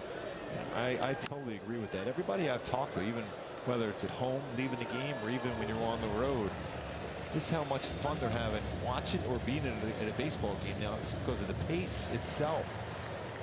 Much quicker, more action. I mean, from ages 18 to 24, they asked the likelihood of watching or attending a game more because of the rule changes, or at least now since the rule changes. 86% of people 18 to 24 that they asked said that they were more likely to attend or watch a game now, as compared to 79% from before. In the 35 to 44 age group, it's even higher. So Major League Baseball happy with the results. They said the median age of a ticket buyer has declined 3 years. That's huge. Ball 3 to Brett Phillips. The rule changes have been a success. I always thought it was kind of an overblown narrative that baseball wasn't popular among young people. It certainly has not been my experience. Social media kind of skews younger anyway. And during the COVID year, when baseball was shut down, I mean, it was just, people were pining for it, for something to watch and for something to wrap their arms around again. And it was baseball. It's the summer sport. So in that summer, when baseball wasn't happening, the fans were completely bent out of shape. There's ball 4 to Phillips. And if that lockout in 2022 would have leaked into the regular year as well, I'm sure we would have seen the same thing, where fans were going to be up in arms about not having baseball as the summer wore on. And it's a lot, mostly young people on social media saying that. So I never really bought into the fact that baseball fans were so much older. I always thought that was overblown. Especially with all the amazing players and athletes who are in the game right now. Stefanik hit by a pitch, and now Phillips goes to second base. Speaking of those young players, think of their frontier play sense. Ben Joyce last night, fastball was running. Look how much he misses that by. I mean, look at that breaking ball right there. And then he backdoors a slider. What had 38-degree vertical drop. Amazing what he did against a very good hitter, Brandon Lau. He was on fire at that point. 3 4-seam fastballs and 2 sliders. With that movement he had on all those pitches. That's a red-hot hitter against Ben Joyce, and look what he threw there, and some swings that missed by a lot. It was an impressive performance by Joyce. Here's Shotwell, who's been impressive tonight. He's reached base 4 times. He has scored 3 runs. That's the first time he's been retired in this game. He moves the runners over, and now runners on second and third as the Angels try to add to their lead. Yeah, I know Eric West had a chance to talk to him today for the pregame show, and even talked to Ben Joyce too about, as we were talking about during the game, that vertical drop he had on those 2 sliders. It was unreal, like 3 feet. 3 feet. It was amazing to watch it. Even from here in the booth, you could see the ridiculous movement.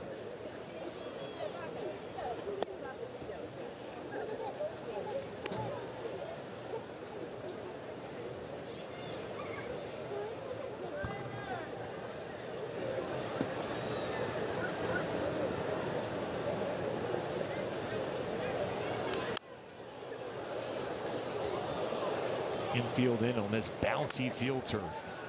Not an easy thing to do as an infielder. Neto with all the family, they're ready to jump. Get excited here with a couple of opportunities to drive in some runs. Neto has an RBI tonight. Brandon Drury has 5, and he's on deck.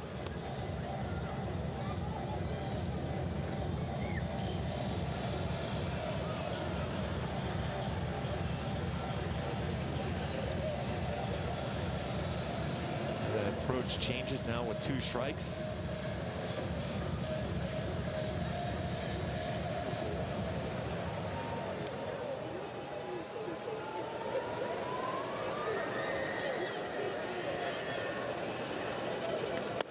Two balls, 2 strikes now.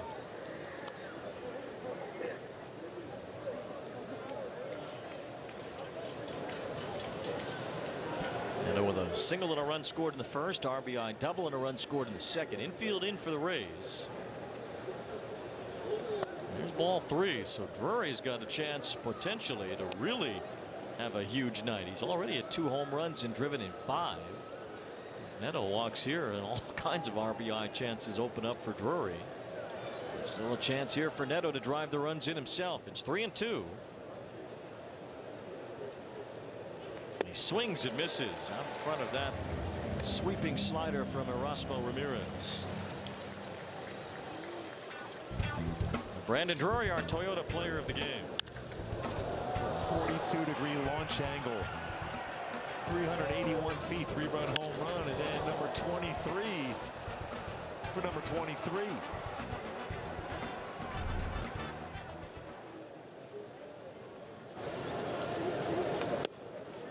Swing and a miss by Drury. 3-run homer in the second, 2-run homer in the 6th. Brandon Drury is in a 3-hit game with 5 runs batted in. 2 more in scoring position here. There's ball 1.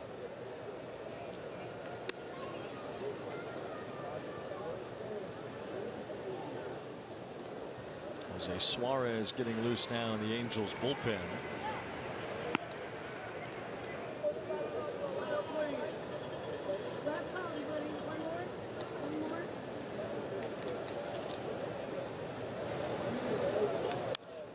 Cut there by Drury. He's looking to drive that one a long way to right center field.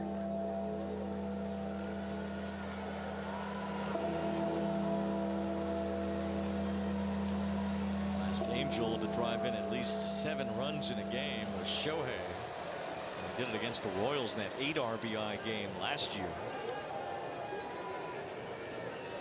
His hit could give Drury 7 tonight. That one just missed. The Rays were walking off the field. It's 2-2. That's off the plate, though. Just a little bit off the plate. Yeah, that's off by almost a baseball and a half. Yeah, well, they hit the spot, but the spot wasn't in the strike zone. 2 balls, 2 strikes on Drury. Phillips at third, Stefanik at second base. And there's a drive to left. It's hooking and it's foul. That's a long way out, too. Well, that ball had been straightened out. It would have been a 3-homer, 8 RBI game. I just spinning back over the plate. Tough to keep that one fair, though. Drury hooked it foul, and it's still 2 balls, 2 strikes. Already a big night. Drury trying to make it even larger, and also looking to extend this Angel lead. Drury calls time.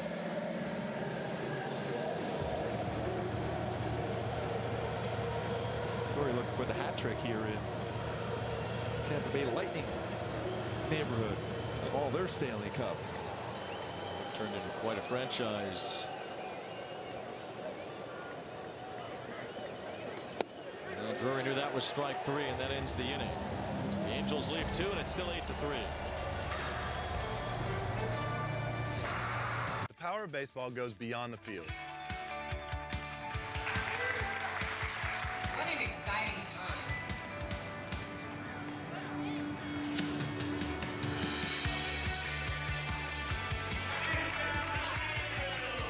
Stand up, New Hampshire. Together. Together. Together. Together.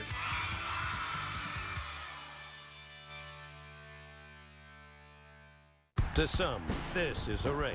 To others, this is. And this, well, you get the idea.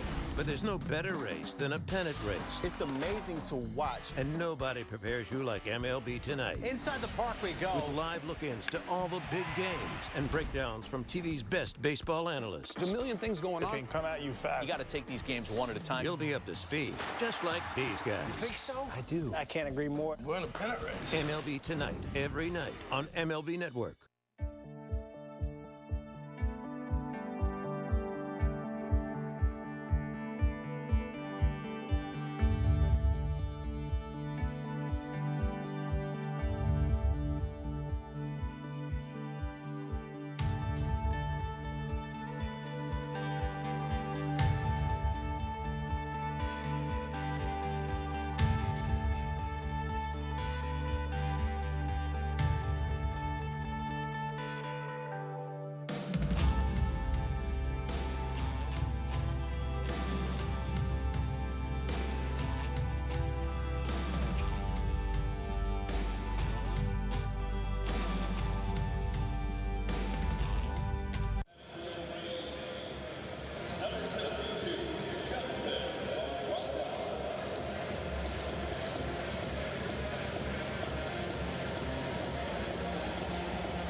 All right, guys, thank you very much. It's the bottom of the 8th here at Tropicana Field as the Angels try to pull off a win here and even up this series at a game apiece. Last game of the series will be here tomorrow at 10 a.m. Pacific time start, 1 o'clock local time. Griffin Canning against Zach Eflin could be a good pitching matchup. Eflin's won 15 games this year.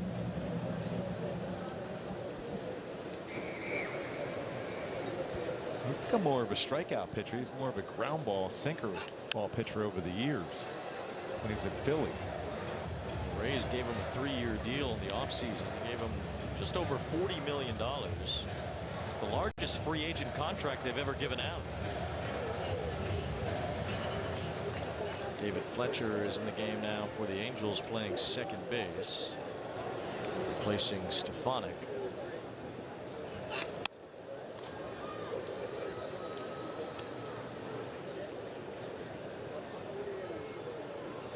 Stefanik had a good night, was on base 3 times, scored a run.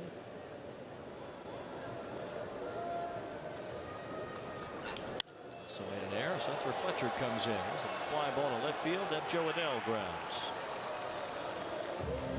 1 out here in the bottom of the 8th. Yeah, really good swings by Stefanik. First couple of bats, line drives to left center field. Single double.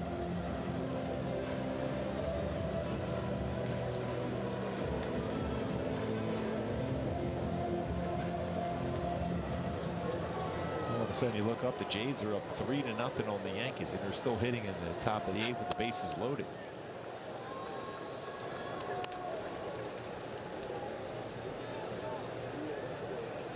Not that long ago, when they got swept, what, a 4-game series by the Rangers. Like they were in trouble. They were getting some boos up there in Toronto. Gavin Biggio has helped them turn things around. He's started to play better. The Blue Jays, ever since that sweep by the Rangers, they basically haven't lost a game since. Here's a fly ball to left center field. Manuel Margot has a base hit that bounces by Phillips. His 3rd hit of the game. 1 out double, and now Taylor Walls due up for Tampa Bay.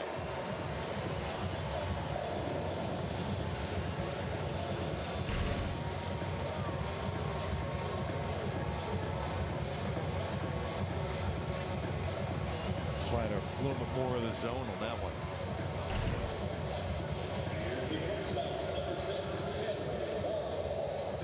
Now Walls, who has struck out 3 times in this game, seen a lot of strikeouts tonight. The Rays have struck out 10 times. The Angels have struck out 16. Jimmy Herget in his 2nd inning of work. The Angels do have Estevez available to close it out. Whether it's a save situation or not. Estevez has not had many chances to finish games lately. I'm sure we'll see him in the bottom of the 9th. A couple more outs to get it to the 9th inning with the lead for the Angels, up by 5. Tampa Bay has a pretty high-powered offense this year. They've been real dangerous late in the game, so these outs are big here now for Jimmy Herget. No balls, no strikes on Taylor Walls. The Rays have scored the 4th most runs in all of baseball. The Braves, Dodgers, and Rangers have scored more runs than Tampa Bay this year.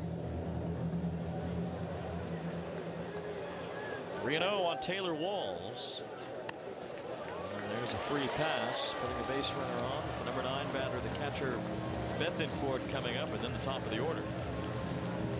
Some movement down in the bullpen, I would imagine, pretty soon for the Angels.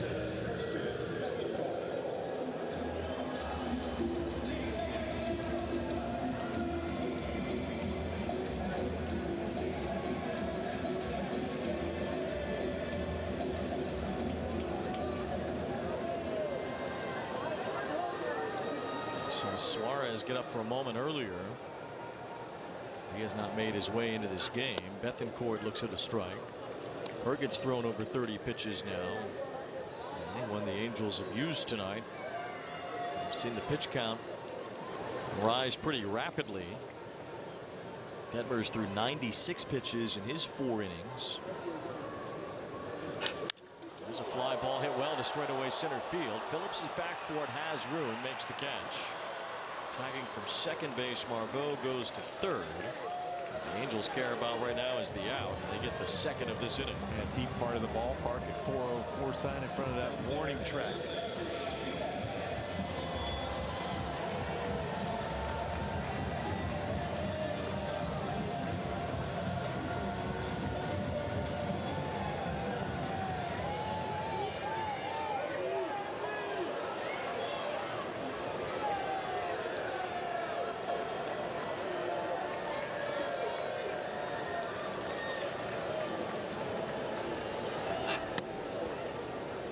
One to Yandy Diaz. Pretty close pitch in that upper quadrant of the strike zone inside. Meeting on the mound, O'Hoppe goes to chat with Herget. You see what the Rays have to play for tonight. They could close to within a game and a half of Baltimore. The Orioles begin a 4-game series in Cleveland tomorrow, and then they play 2 games against Washington next week, 4 against the Red Sox. While the Rays will host the Blue Jays this weekend, then they go to Fenway and Toronto to finish their year. The Red Sox, just a couple weeks ago, we're in that conversation for the wild card. Now there are 3 games under 500. Yeah, you know, it comes at you fast at this time of the year. The Angels learned that too. This is when it gets real serious. There is so little margin for error at the end of the season. Think about the Giants. I mean, they were still in it a week ago. They're gone. They have fallen to 500, and they have pretty much erased any hope they had in the National League wild card. Yeah, so many teams you have to pass by now. And we saw the Giants in early August. You know, it was almost a foregone conclusion that they were going to be in the playoffs. They have not played well since then. The Angels won that series. The Giants have just continuously tumbled ever since. Padres are only a couple games behind the Giants. Yeah, they might pass them the way the Padres are playing. They've been playing well lately. San Diego came back and won today. They've finally gotten a winning streak for the first time this year. Took them all the way to the very end to finally put together a lengthy winning streak. They've won 7 straight.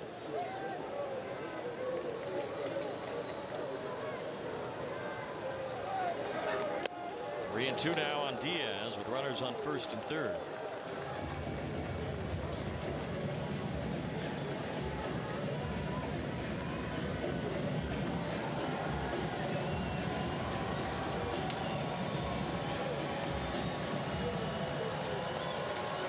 Diaz has driven in 2 runs tonight. Blooped a double down the right field line his last time as Herget steps off. 37 pitches for Herget. His inning and 2/3. Andrew Wantz threw A career high 45 pitches in 2 innings. Fly ball to left center field. Phillips tracks it. Moving forward in the gap, makes the catch. Jimmy Herget puts up a 0 in the bottom of the 8th. The Angels still lead by 5. The power of baseball goes beyond the field. What an exciting time.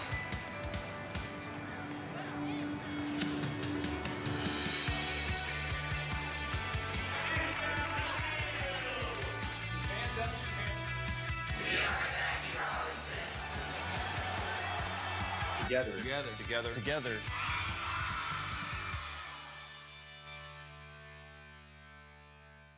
You want highlights? Quick Pitch has you covered, packing all today's biggest plays into one lightning-fast hour. What a play! We live today, preview tomorrow on Quick Pitch. Late nights and early mornings, only on MLB Network.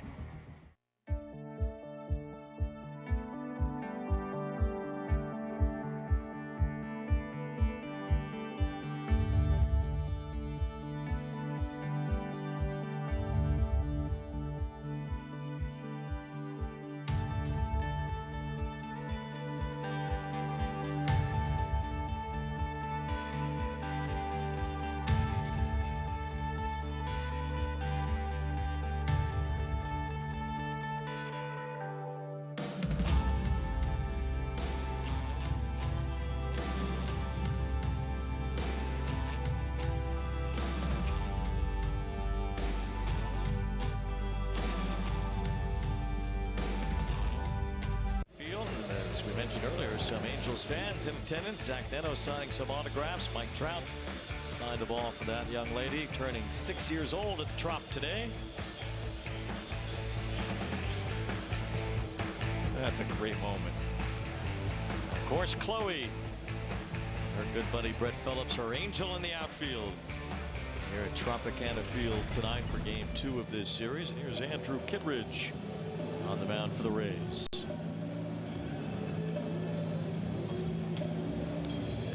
Ninth appearance this year for Kittredge, who had Tommy John surgery last summer. Has returned from that. With the Rays a long time, was an all-star in 2021. Tommy John surgery, no stranger to this organization. The Rays seem to go through it a lot.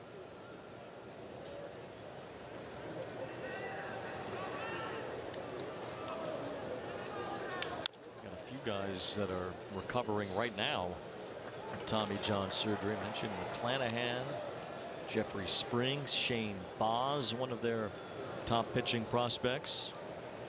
Well, we had Tyler Glasnow back from his Tommy John a couple years ago. Let's see Glasnow in this series. Zach Eflin tomorrow to finish it. The Angels will go to Minnesota. Possible the Twins will already have the AL Central wrapped up by the time the Angels get there. We'll see. Twins would need Detroit to lose either today or tomorrow, and Cleveland to also lose tomorrow, as the Twins' magic number is 1 over both Cleveland and Detroit.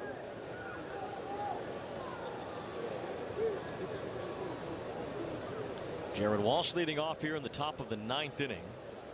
Pitch timer violation has been called against the pitcher, I believe. I've seen a whole lot of them lately at all. They're going way down as the season goes along. About half the pitchers in the league have been called for a pitch timer violation. That means half the league hasn't been at all at any point this year. And you wonder how many of them are the veteran pitchers. The young pitchers have been already dealing with the pitch timer for quite a while in the minor leagues. As we mentioned, Kittredge, who had Tommy John surgery and his rehab process, dealing with the pitch timer in the minors, and then up here for his 8th appearance this season. Hasn't had much time with it. And this fastball is still pretty firm. 92, 97, slider, changeup.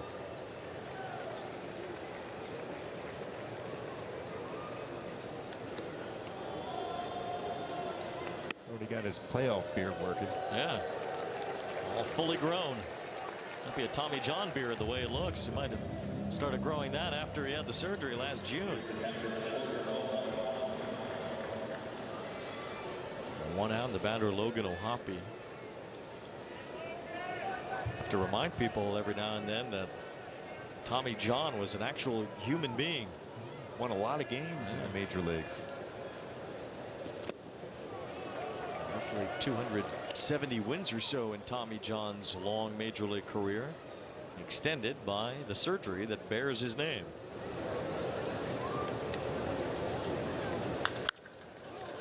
If we're getting a younger audience, we have to teach them these things. Yes. Dr. Joe, who performed that first original Tommy John, is he in the Hall of Fame yet? No. He should be in the Hall of Fame. Dr. Job is not. Dr. Andrews, who did a lot of them as well, is not. Tommy John is not either. Make the case that he should be. Yeah. Logan O'Hoppe strikes out. That is the 18th time an Angel has struck out in this game. You can probably count on one hand how many times in franchise history they have struck out this many times and scored this many runs. Yeah, 8 runs on 10 hits. With 18 strikeouts. That is feast or famine today. Joe Adell has struck out 3 times. Neto has struck out 3 times. So has Walsh, Adell, Escobar, and Phillips. 5 players in the lineup have struck out 3 times. And yet they have a comfortable lead. It's 8-3, and they've been ahead all night.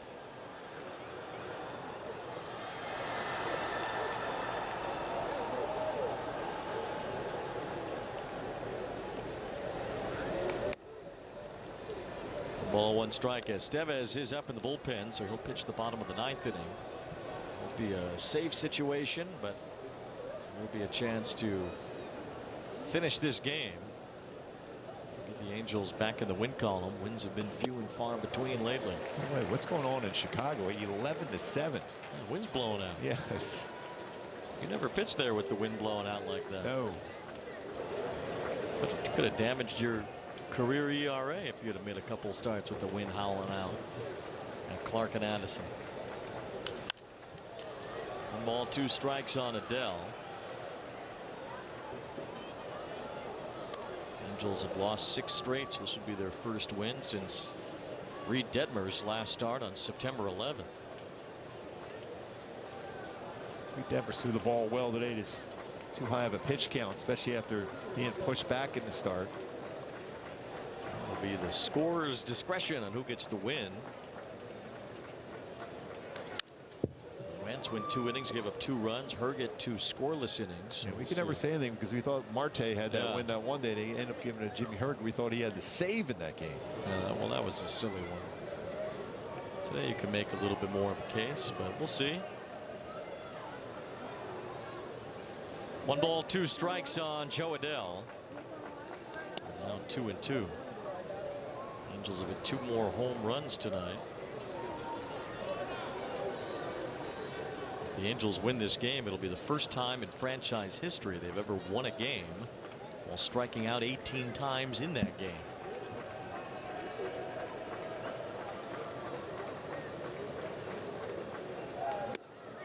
Strikeout number 19 as Adell goes down looking. We'll go to the bottom of the 9th. Angels lead by 5.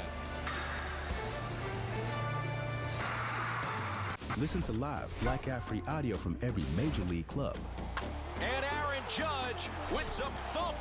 Stream video of minor league games. That's a go-ahead grand slam. And watch the best baseball highlights and look-ins on MLB Big Inning. The all-new At Bat is your all-in-one live baseball subscription for only $3.99 per month. There she goes. Home run, Pete Alonso.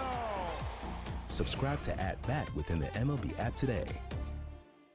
Sunday on the next episode of MLB's Carded. Join Greg Amsinger for a look at all things cardboard. From vintage to modern, we've got it covered. MLB's Carded, Sunday at 7:30 a.m. Eastern on MLB Network. Covering a full night of baseball is a team effort. From the first pitch, Let's go to the ballpark. to live look-ins, and post-game reactions. Tell us how this one feels. That's how this team covers every team on MLB Tonight.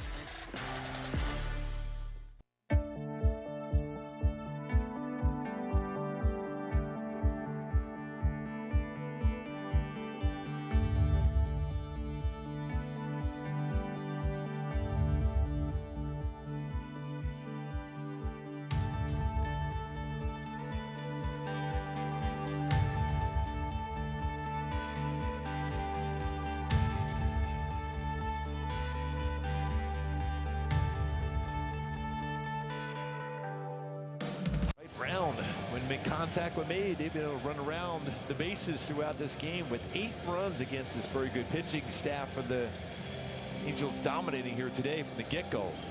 Up 6-0 in the second inning. Been able to hold on since. Now Carlos Estevez trying to close it out right round. The approach, especially against Civale, was really, really good. That's a different song than that old 80s song, right? You spin me around, that one. Yeah, we got to go a little Flow Rider. All right, Flow Rider. In Florida. Yes. I get it now. Carlos Estevez again, an out-of-save situation, but he's got a chance to end it here. Randy Arozarena leads off in the bottom of the 9th inning. It's an 8-3 game. Arozarena's hitless tonight. The Rays have been held to 3 runs on 7 hits. They had a lot of base runners, especially in the middle part of this game. Tampa Bay has left 9 men on base. They've struck out a fair share tonight as well. Jimmy Herget worked 2 scoreless innings. He had 1 strikeout. The Angels have struck out 10 Rays. The Angels themselves have struck out 19 times. They are on the winning side, and with a fairly comfortable lead here in the bottom of the 9th. It's 8-3. That in itself is pretty amazing with that many strikeouts. You don't see that much. It's never happened in Angels history where they've won a game striking out this much in a game. 3 outs away from securing the win here, and it would really be a rough loss for the Rays. Strike 3 called to Arozarena. Golden chance for Tampa Bay to gain ground on Baltimore today would be lost with a defeat here. 3rd strikeout in this game for Arozarena.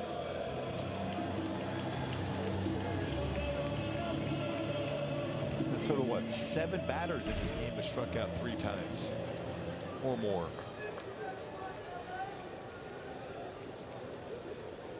30 strikeouts in total between the 2 teams.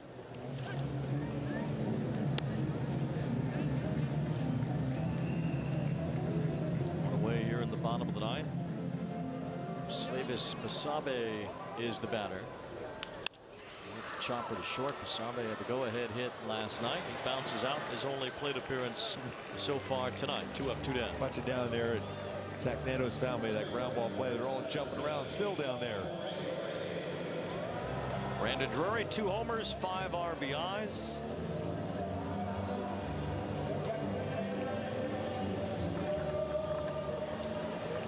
Isaac Paredes, the batter, with 2 out, nobody on. Enjoy playing that DH role today. Yeah. Hit like a DH with 2 home runs and 5 RBIs. Might see CJ Crone in there tomorrow. Yeah. DH. Well, that's what you're supposed to do when you're the DH. Got to be a thumper. Yep. Line drive past a diving Escobar. Good effort. Couldn't quite reach it. And Paredes keeps this game going. It's a 2-out double here in the bottom of the 9th.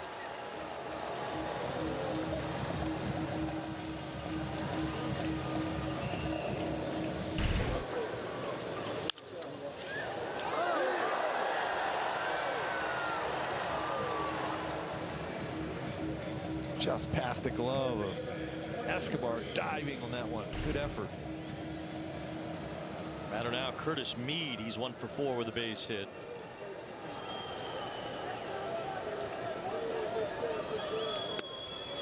This will be the largest margin of victory for the Angels since July 27th. That sweep of the Tigers. They won the last game of that series in Detroit by 7. Things did not turn the way that many thought they would for the Angels from that point. It seemed to be a point where the Angels were going to start moving up and forward.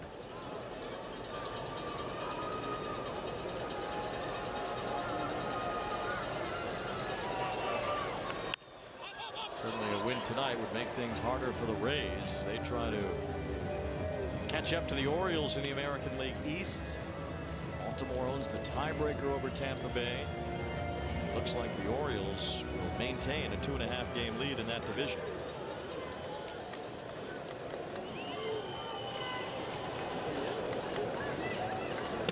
Ball 3 to Curtis Mead. Close that upper part of the strike zone.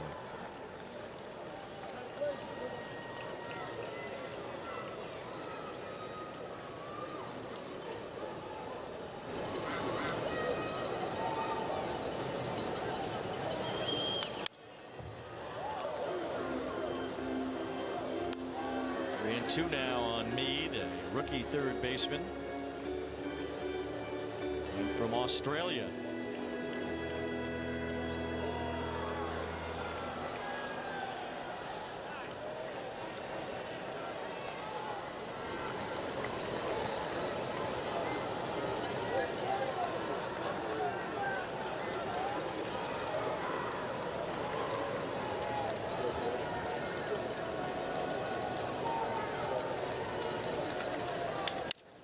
His bat, pops it up. This should do it. David Fletcher is there. Say goodnight to the Rays. The Angels get a victory here at the Trop.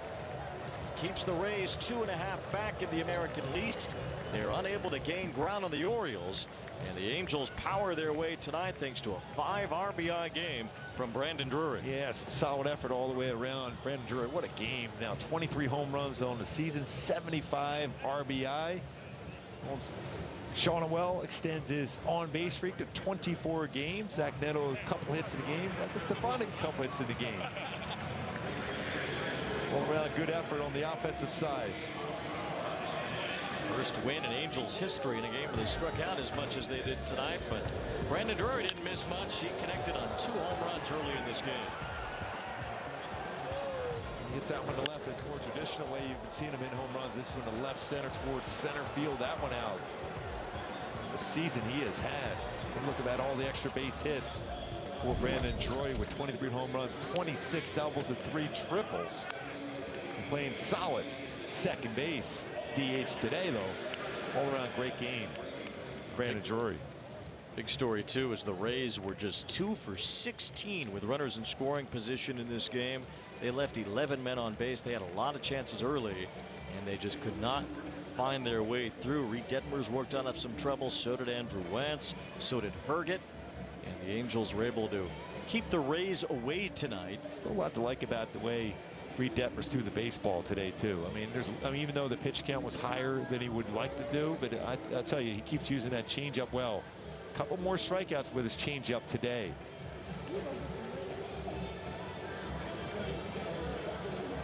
Back to what Reid Detmers did in this game today. I love the feel for his changeup. Down in front of Rosareno on that one. He's still able to get some swings and misses on his fastball, especially when he gets spotted like that. His slider, that depth we're talking about, not overthrowing it. Good pitches throughout there for Reid Detmers. 7 punch outs in 4 innings in which he gave up no earned runs.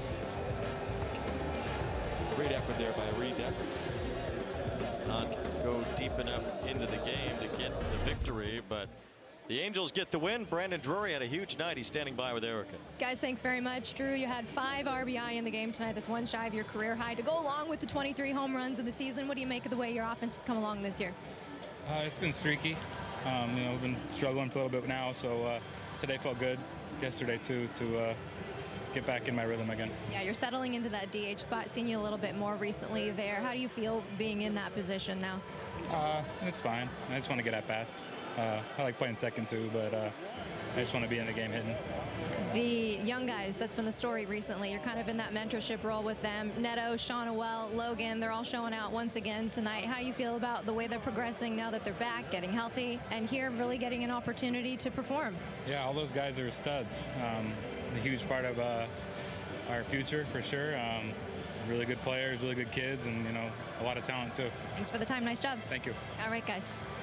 All right, Erica, thank you very much. Brandon Drury powers out 2 homers, knocks in 5. The Angels win by 5 as they beat the Rays tonight 8-3. They'll try for a series win here at the Trop tomorrow as Griffin Canning will get the start against Zach Eflin in the finale of this series. For Mark Gubas and Erica Weston, our entire crew, I'm Wade Randazzo. We say goodnight from the Trop, where the Angels pull off an 8-3 win against the Rays. Angels live postgame is coming up.